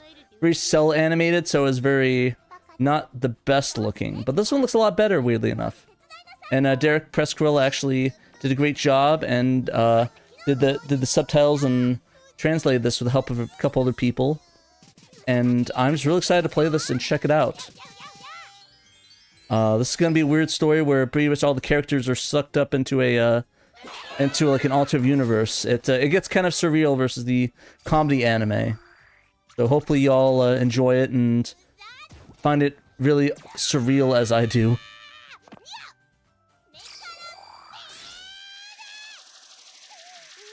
We'll sit through this cutscene a little bit and see how your OC and all the characters get sucked into this alternate universe.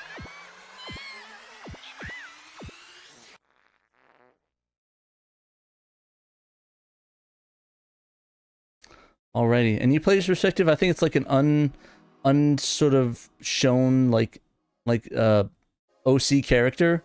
Like this character's not in the show. This is not canon to the show whatsoever. Like this is like a side story, like a fantasy thing. Go into a sort of a fantasy world. Like I guess technically it's an isekai. Is that like an accurate way to describe it? I think maybe like a isekai. Yeah, the anime is really good. You actually can watch it on YouTube. I don't usually recommend that, but you could watch the full thing on YouTube. It's only like, I think it's like 6 or 7 episodes, but you can just go look at it right now. You can pause the video and just watch the series and come back to it so you can get a better understanding of it. You really only need to watch an episode or 2 to get to know the characters, but the stories that you're from the planet Charat, I think, and you land on Earth because you want to, like, I guess live there and be famous. And they land in like a shop. I forgot what the name of the shop was. I probably mentioned it earlier in the video, but basically the shop is actually a real place in Japan you could visit, and they get a job there, and they work in the store with a couple other, like another character that they meet up with, and it's just basically a comedy anime, so just hijinks ensue. But it's really funny. I enjoy it. It's quite nice. I've never really saw it before, besides like a clip or two here or there, but I watched the full thing on YouTube and highly recommend watching it. It's really funny.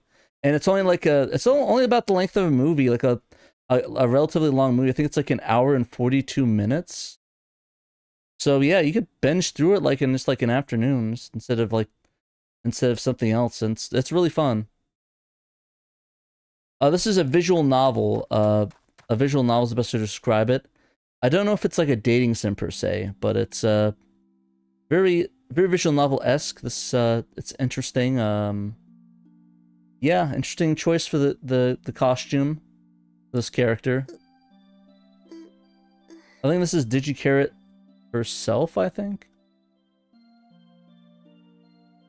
Yeah, like I said, I'm gonna try to make this as engaging as possible, but it's kind of a visual novel, so it's not as fun. Well, I wouldn't say it's as fun. It's not a really streamable game to play visual novels unless you really just sit here and play it. I know a lot of people do play it, but it's not usually my go-to for streaming just because I don't have a lot to talk about during it, especially alone. But I definitely can answer questions. Sorry, Hideo game. Hideo game in the chat. It's definitely not a Hideo Kojima game, but that was really funny when you're Bob. Sorry, that got me. Definitely a Digico. Eyes. Looks different. And I guess all their memories are erased and you're like in an isekai sort of world, so it's kind of interesting, and it really does feel surreal versus the anime, because you watch it and just silly and all these jokes in a comedy anime, and this one's like a semi-serious story. It's like, wow, this got kind of a bit serious. How many of us laid in the grass like that? I actually did enjoy laying, when I lived back out east, I did enjoy laying the grass. It's like relaxing, because the grass feels really nice, as long as it doesn't get too itchy, but maybe it might just be me, but it is nice to lay in the field, but I really got itchy after a while. I don't know if maybe it's just me, Sasquatch, but I just get a little bit itchy. Now, how many of us are way dressed like that? I think I did a photo shoot like almost like 15 years ago, where I did it like it was like a family like for my grandpa's like birthday or something, and we all had like white clothing on, and I think we did a couple laying in the grass. So, but it was not a dress. It was just a white shirt and jeans. It was not a very comfy one, and it was a really big shirt, and I wasn't a big fan of it. Either way, I think those photos got burnt. I don't have them anymore, so they're gone forever, so you're not gonna be able to see that. Yeah, like I said, it's it just goes to see the character. Oh, Dan's here. What'd you have to say, Dan? I said unfortunate. Unfortunate. I'm not sure I believe you. I think those pictures exist somewhere. We'll find them. Yeah, Dan's on the case. He's about to search through my Facebook page and try to hunt down the photographic evidence. Who are you? My name is, I think this is the name I picked on the last time. The system is kind of whack though. Like you have to like I'm not sure if this works better in the Japanese language, Usually you could switch to hiragana and katakana, or the next field that you want to select, but because it's the same thing, it doesn't matter which one you select, so we'll do hiragana. Surname, I'm gonna do S-H-A-D-Y.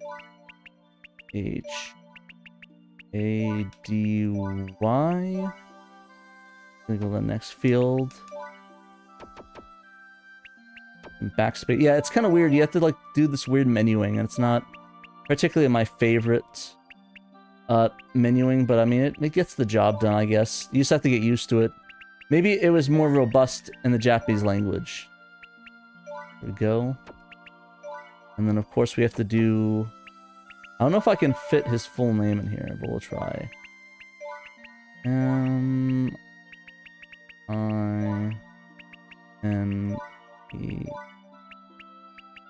I'm gonna do M. It's the closest I'm gonna get, so we'll do that. I want to use that name. Marshall Mathers. My name is Shady. I guess I should have just been Slim, but it's okay. I might be called Shady the entire game now. Range of the store errands. Ichiku shook her head. You don't remember anything. Amnesia. Oh no. God, my character looks ugly. Slim, what are you doing? They can't put some clothes on. Got all around where Simi's do put to me, felt his phone nearby picked up. But for some reason I just couldn't find her cat ears. Wonder they could have gotten. I think he doesn't know that there's actual their ears. On the back seat of a Chevy. On the back seat of the Chevy, that's funny. Everyone needs to spend some time in a lush field with one of their first girls, or the back seat of a Chevy. That sounds like a that sounds like an opening to a 70s song. You might be asking what 70s song? Literally get a dartboard and a bunch of albums from the 70s, throw a dart at it. I guarantee you eventually you'll hit one of the albums that has the song on it. First or second try at the minimum, but I'm fairly sure every single song in the 70s were about hanging out with your best girl in your Chevy. Or was that the 60s? Maybe the 60s. At the end, it said, those have come from another world. I want to believe just imagination. This place feels scary. Let's go. We have to hurry. Bye-bye, Miss American Pie. Yeah, I think that might be what I was thinking of. Here's gain her memories about game. Oh yeah, that's the name of the store, Gamers. Sorry about that. Gamers is the store in Japan. That it actually exists, and hopefully I could go visit it, and I'll take pictures in front of it.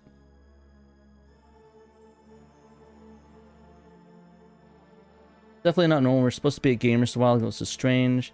Yeah, this tone like just shifts from the anime. It's really well, if it needs to see a doctor, then we'll go back to Akihabara.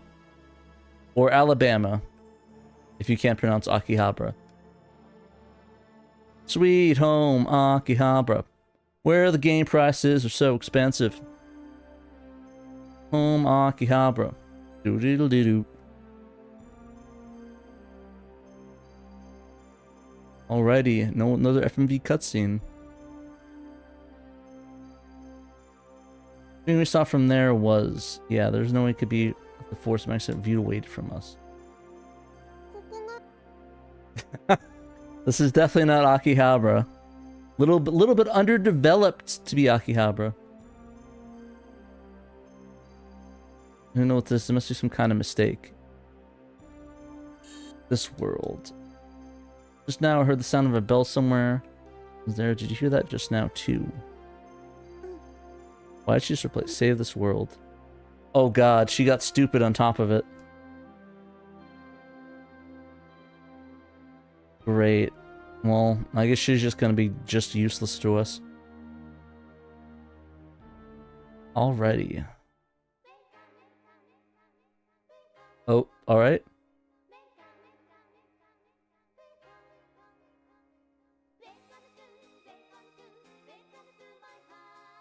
Oh, alright.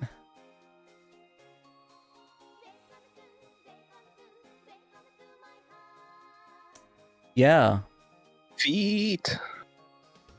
No, Dan. No feet. Bad. Bad, Dan. Man, this song sucks.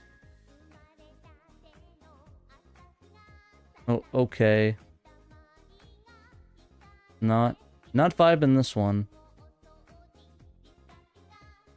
Why? Why did this turn into this? Why does everybody look soulless in their eyes? I'm not liking their eyes looking that way and their art style. Can we go back to the other Digicarrot art style, please? I'm not liking this. You young bucks need to find a green-haired girl. Imagine if that was like a was it Jackson? Was it Jackson Brown? No, Van Moore. No, what's his name? He sounds brown-eyed girls like green-haired girl. Do do do do do do do do do. I forgot what art. I think that was Van. Was that Van Morrison? Maybe. I could be wrong. Chat, let me know if I got that right. I'm pretty sure that's Van Morrison. In brown-eyed girl. I don't know. Well, I tried. Alright, we're gonna save on VMU2. No, well, not that one. Sure, we'll do it on that one. Don't wipe my VMU. Ooh, that's a really cute animation. I like that. It was Van Morrison, okay. Okay, I don't look like a fool anymore. Thank you, Sasquatch. What are we going to do now? Wow. Honestly, this whole commentary has been sort of unhinged already, so... I mean, it fits with the game, so I guess we're on track, so... That's something I have to do something to get back to our original world. It's okay, Jejiko. I'm sure we'll be... Jejiko? I don't like that name. I don't like that at all. Can't make her any more anxious. I have to show her my ability to take action here. What do you mean your abilities? You just met this girl. Let's go to the strange buildings and get axe murdered. I'm down for that. A slight strange building. That. Yeah, the strange building on the hill over there. It's more curious for some reason. You check it out. Alright, I just realized something. I wonder if we can put money down to see if we're gonna get copyright striked from playing that anime song. Usually, it's like a crapshoot. Usually, like, most of the time it's fine. But, like, once in, like, a blue moon, we'll get, like, no pun intended, we'll get, like, copyright striked on the weirdest thing in terms of Japanese media. Like, I remember when I played Crimson, what was it, Death Crimson? We got copyright striked from, like hard copyright strike, where this removed our video from the entirety of the internet because we played it, because a Japanese, game show played it. So that was a fun one to deal with. I liked getting that in my inbox. That was a fun one. Anytime we play Imaginate Rare, that gets copyright striked, I think by Toei? Or I can't remember who does it. Trekkies probably would know the name of it, but we got striked on that quite a bit. So, I still think the craziest one is when we had the Police Knots theme. It got copyright striked, and it was because some French dude was rapping over it, and he copyright striked it. So because we didn't want to, like, lose that, because a lot of people will just, like, go and, like, fight that automatically. I didn't want that, but yeah, there's a Police Knots song where some random French guy's just rapping over it, so careful when you play Police Knots. At least the intro one, so that's a fun one. I really wish I put the song on when it happened, but I didn't. It might be in the description of that Police Knots video, or that stream we did. Who'd sound come from here? Some kind of complaint. Who is this dude? We fled like startled rabbits. Bro, my protagonist sucks. You need to try talking with him? 36 stratagems, wow. I guess we're playing 40k now. Hang French rappers, yeah. Say that again. Yeah, Dixon's worried. I have to do something. Well, you could have, like, tried. Well, oh, I guess there's more options. Use the closest house at the village center. Let's do the large mansion first. Let's see what that does.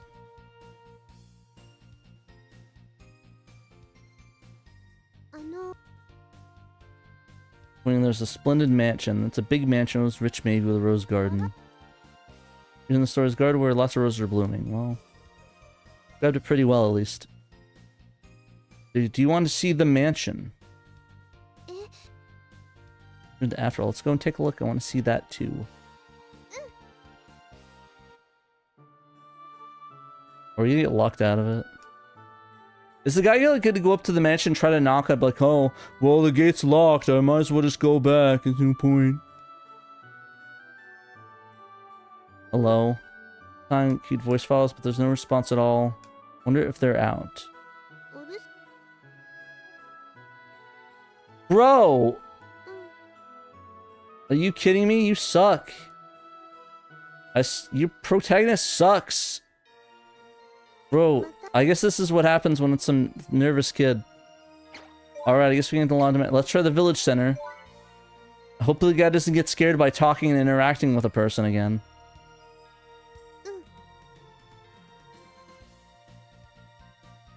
Alright, let's try this one and see if we can actually talk to the person or they're just gonna run away again.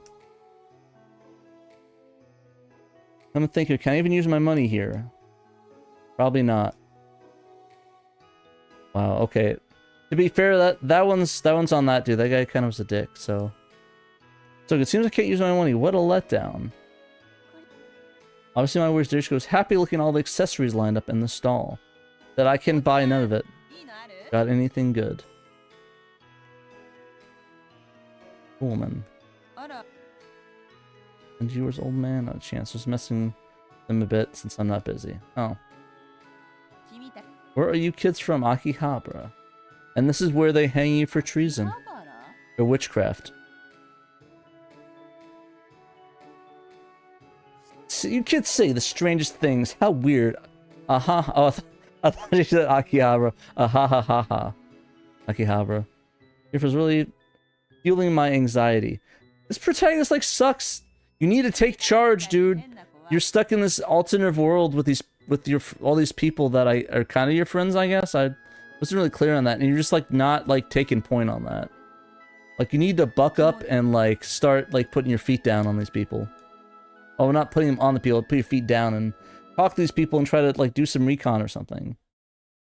Okay, well I guess that was cool.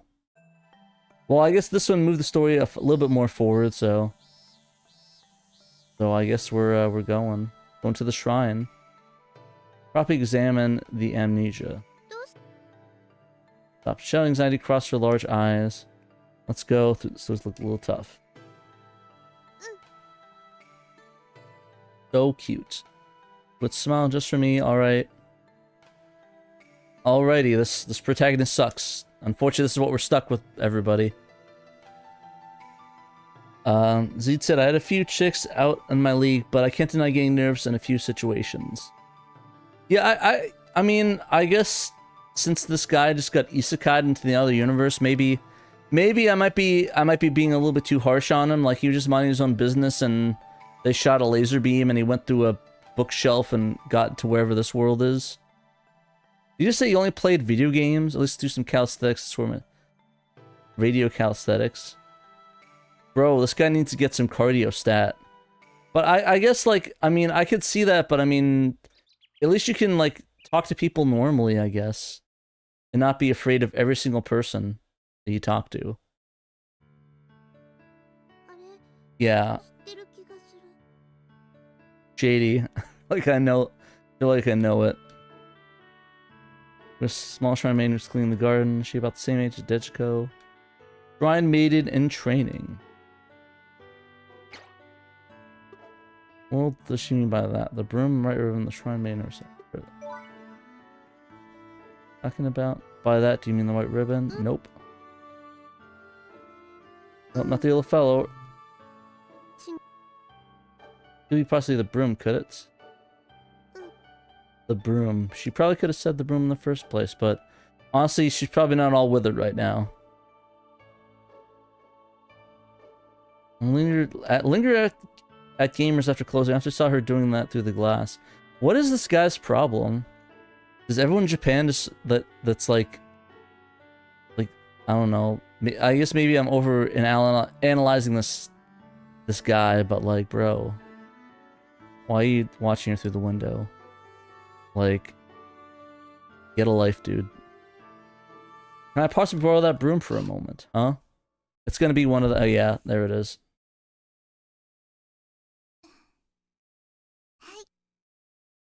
Another one of the characters from the show, I think. Those eyes are making me incredibly uncomfortable.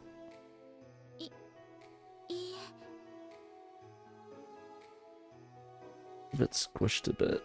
If I can fix that a little bit. There we go. The video real quick.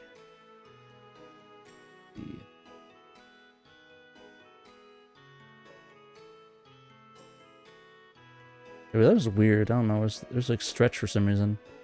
That should do it. My bad. There we go. Looks much better. Sorry about that.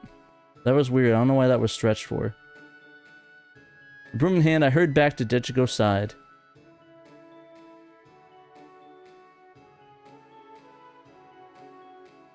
Yeah, I'm not touching that one, Zed. I'm just glad it all worked out for you. Be my high score stunt and Zapstone by 2 points. Sweet, good job, GG.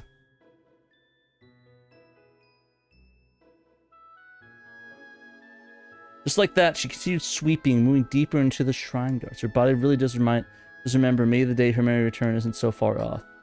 Here to offer your services. What? Or standing next to me, look down shyly. Here to offer your services. Raise your gaze. What? Oh, do you mean cleaning? Oh, that's not it, actually. Arrival, blue, blue, blue. You came from a country called Akihabara, and now you're looking for a way to return. Is that correct? There's something with their big eyes. Anyways, you've been through a lot, and that young lady lost her memory. How old is she? I mean, you believe she's 10. I am that poor thing. Little boop. How old are you? Oops. I asked the lady her age. I haven't given my own name yet. Well, at least it's on brand for being kind of a clueless character, so we're on brand at least on that one. 14, my name is Hingiku. Oh, she looks at me with her bright, clear eyes. Been maiden here in training. My name is Shady, Slim Shady, Wiki Slim Shady, Eminem for short.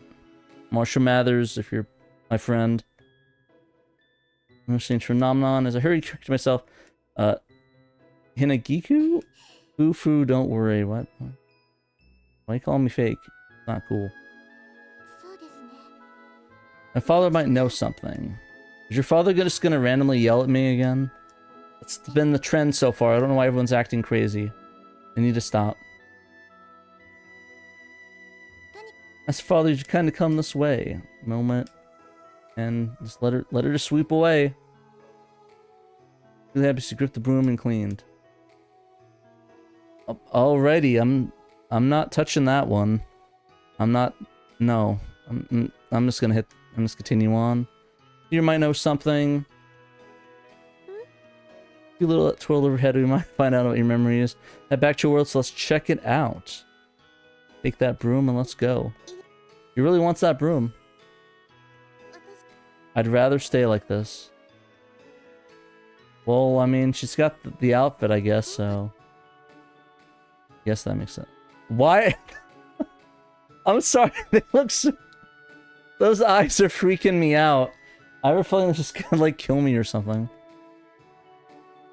They're still no good, like a frightened kitten looks at me with timid eyes. That's fine. Let's go revive. Hold out my hand, and she smells and grips it tightly with her small hand. I won't have to have to help her get her real smile back soon. Sure. Might as well. Crap. What memory card did I save to? I think it was this one. Yeah, it was that one. Right.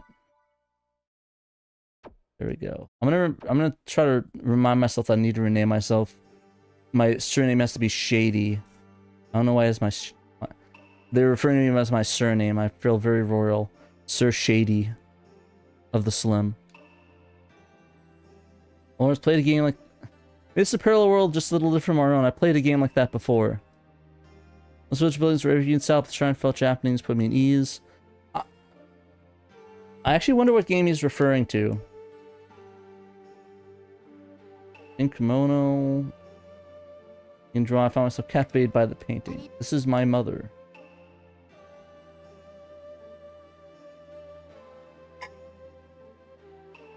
Let me guess, she died horrifically. Mother was a shrine maiden with great power, but it seems it did not take very much power. She exploded and died horrendously. And I only have my father now.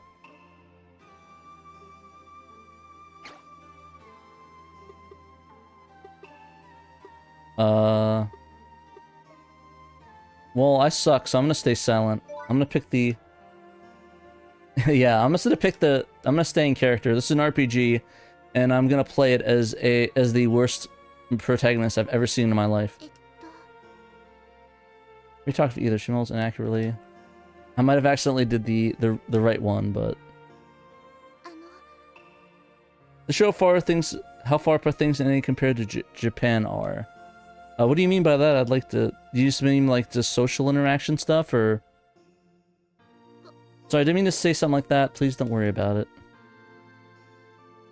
Rude. For a while... I kind of just know like this game is sort of like supposed to like take on the thing of like a quiet otaku character, so I guess I kind of get that. I just wish the character didn't, you know, at least was a little bit more backbony. If this guy runs away from this dude, I am going to be so upset.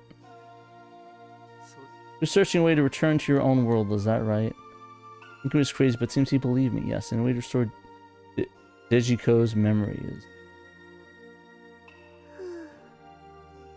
On the side, looking a little bored when she barely cleaning that badly. Jeez. I'm fairly sure she likes doing more than cleaning, though, but I don't know. Maybe I need to rewatch the series again.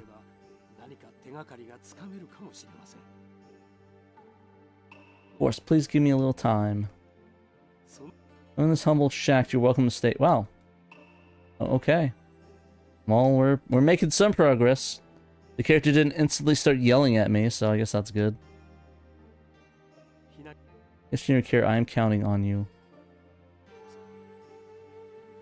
Father's words. He could flinch and place both hands on the tatami mats.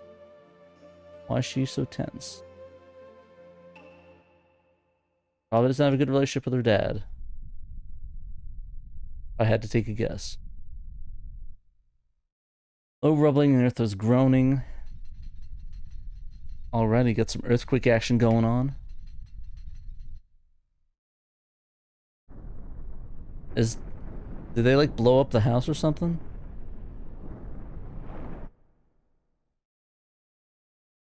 Oh, alrighty.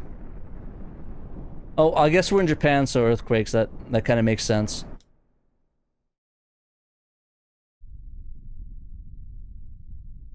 Yay, earthquake, yay.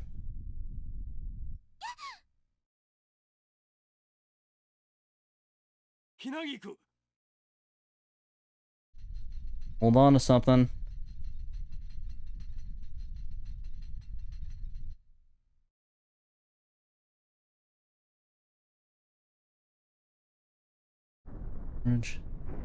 What's okay compared to what isn't? Problem that is, and we have the same acceptable content there. There's way too much bad stuff here to allow it. I think that kind of makes sense. Here it just says, frankly, reach out for the Dejiko earthquake abruptly stopped. He was very scared of the earthquake.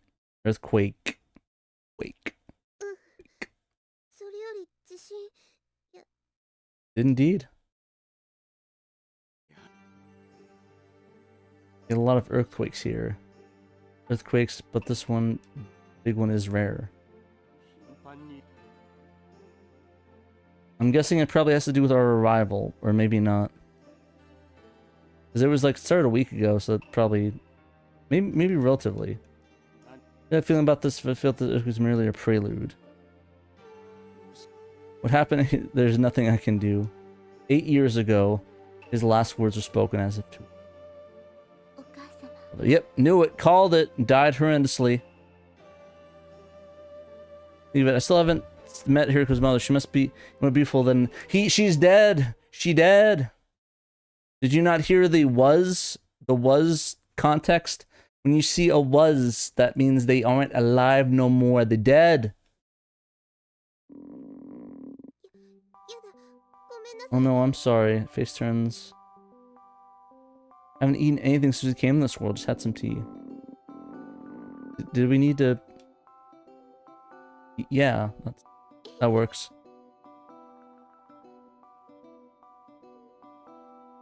Yeah. Go to the room, I guess. We followed along. Well, I mean, at least they're happy. Oh my god, those eyes again.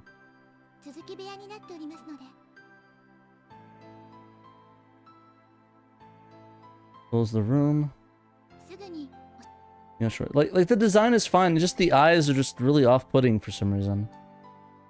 Maybe if you just shrink them a little bit, it'll be fine. But when their eyes are closed, the art's like fine. But yeah, when you go to that, it's just like, oh Jesus. I don't know. It's just me. It's like a bit of uncanny valley with that. What is this? Found in the forest, these are cat gloves, cattail, and cat boots. These. Nope. Cat gloves, they're so much the one that suits her so well. Not these. No idea. You make her feel anxious. Probably because she's kind of confused that she doesn't remember nothing.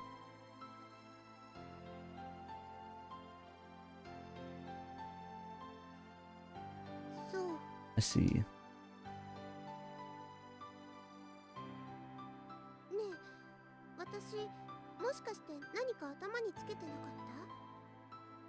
Breath. Smile. Okay, try on the hat.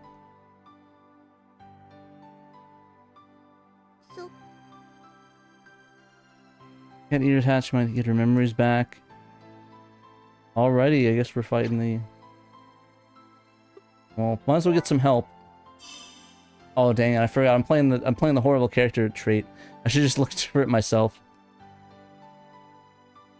So I can try this method. I shot to my feet, opening the paper and chase after it in a Giku. Yeah. See, those eyes look fine. And we're back to the weird ones. I'm gonna make you wait.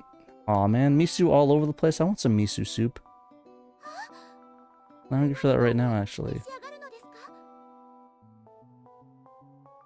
Words. Panic. That's not. The truth is. Here's the he wears. Place we might be able to bring her memories back. He's pulling in the guest room. After that, let's have an explanation.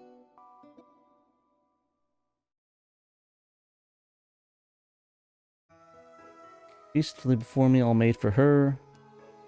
Dishes you like. Would you like seconds? Yes. You're very hungry. And that is me as well. I'm very hungry.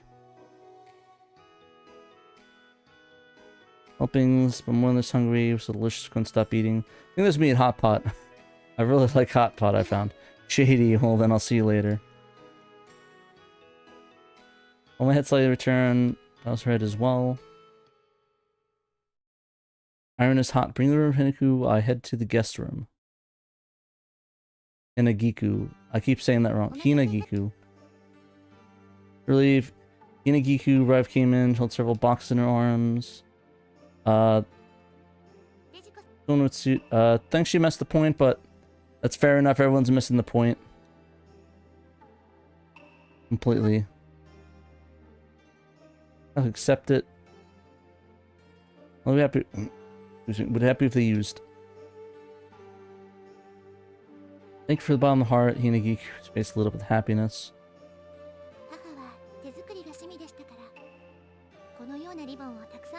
Yeah, I like that art style. It's kind of nice. It'd be like a nice little like a poster or something. Kind of cool looking. Right. Make up for it. My mother made me things for me. He laughs.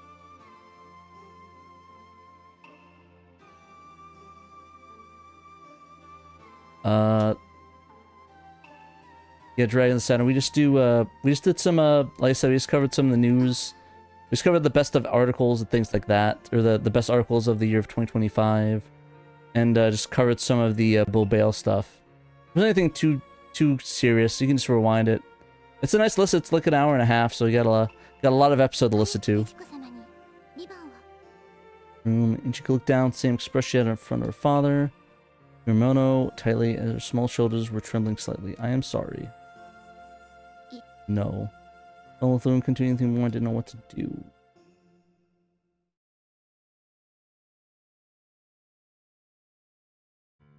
Right on, so...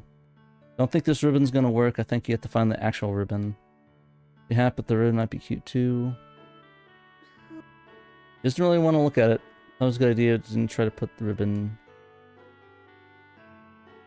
Okay, then. She just doesn't like the ribbon, I guess. A bit early. Futon was warm. Could fall asleep at the world. First night in another world. She sleep on the other side of the paper screen. Hope she gets a good rest. Lives away from her parents, doesn't she? Does she get lonely sometimes? And I think she's like an alien, so I think 10 is like the age they go out and do things, but I could be wrong. I haven't seen the show in a little bit, so. I have to protect Ichiko. If there isn't a sense, we'll get this piece so I can protect her. Step back, it's a paper screen. I will protect her. No longer wait. Protect. Oh, right next to it, she only has me. I think that I might call it there. I just want to give a little bit of a sample of the game and show off some of the great translation work that Derek and team worked on. I think the game is pretty decent. Oh, that's cool. The little ribbon turned red. Pretty decent. I think I do want to play it a little bit more later on. There's a lot of game, and we ran out of a lot of time, but just want to thank everyone for watching and playing.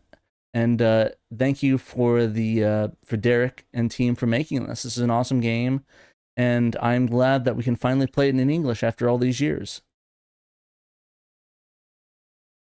Alrighty then, with that, thank you very much for watching, guys, and remember, you must play Sega Saturn.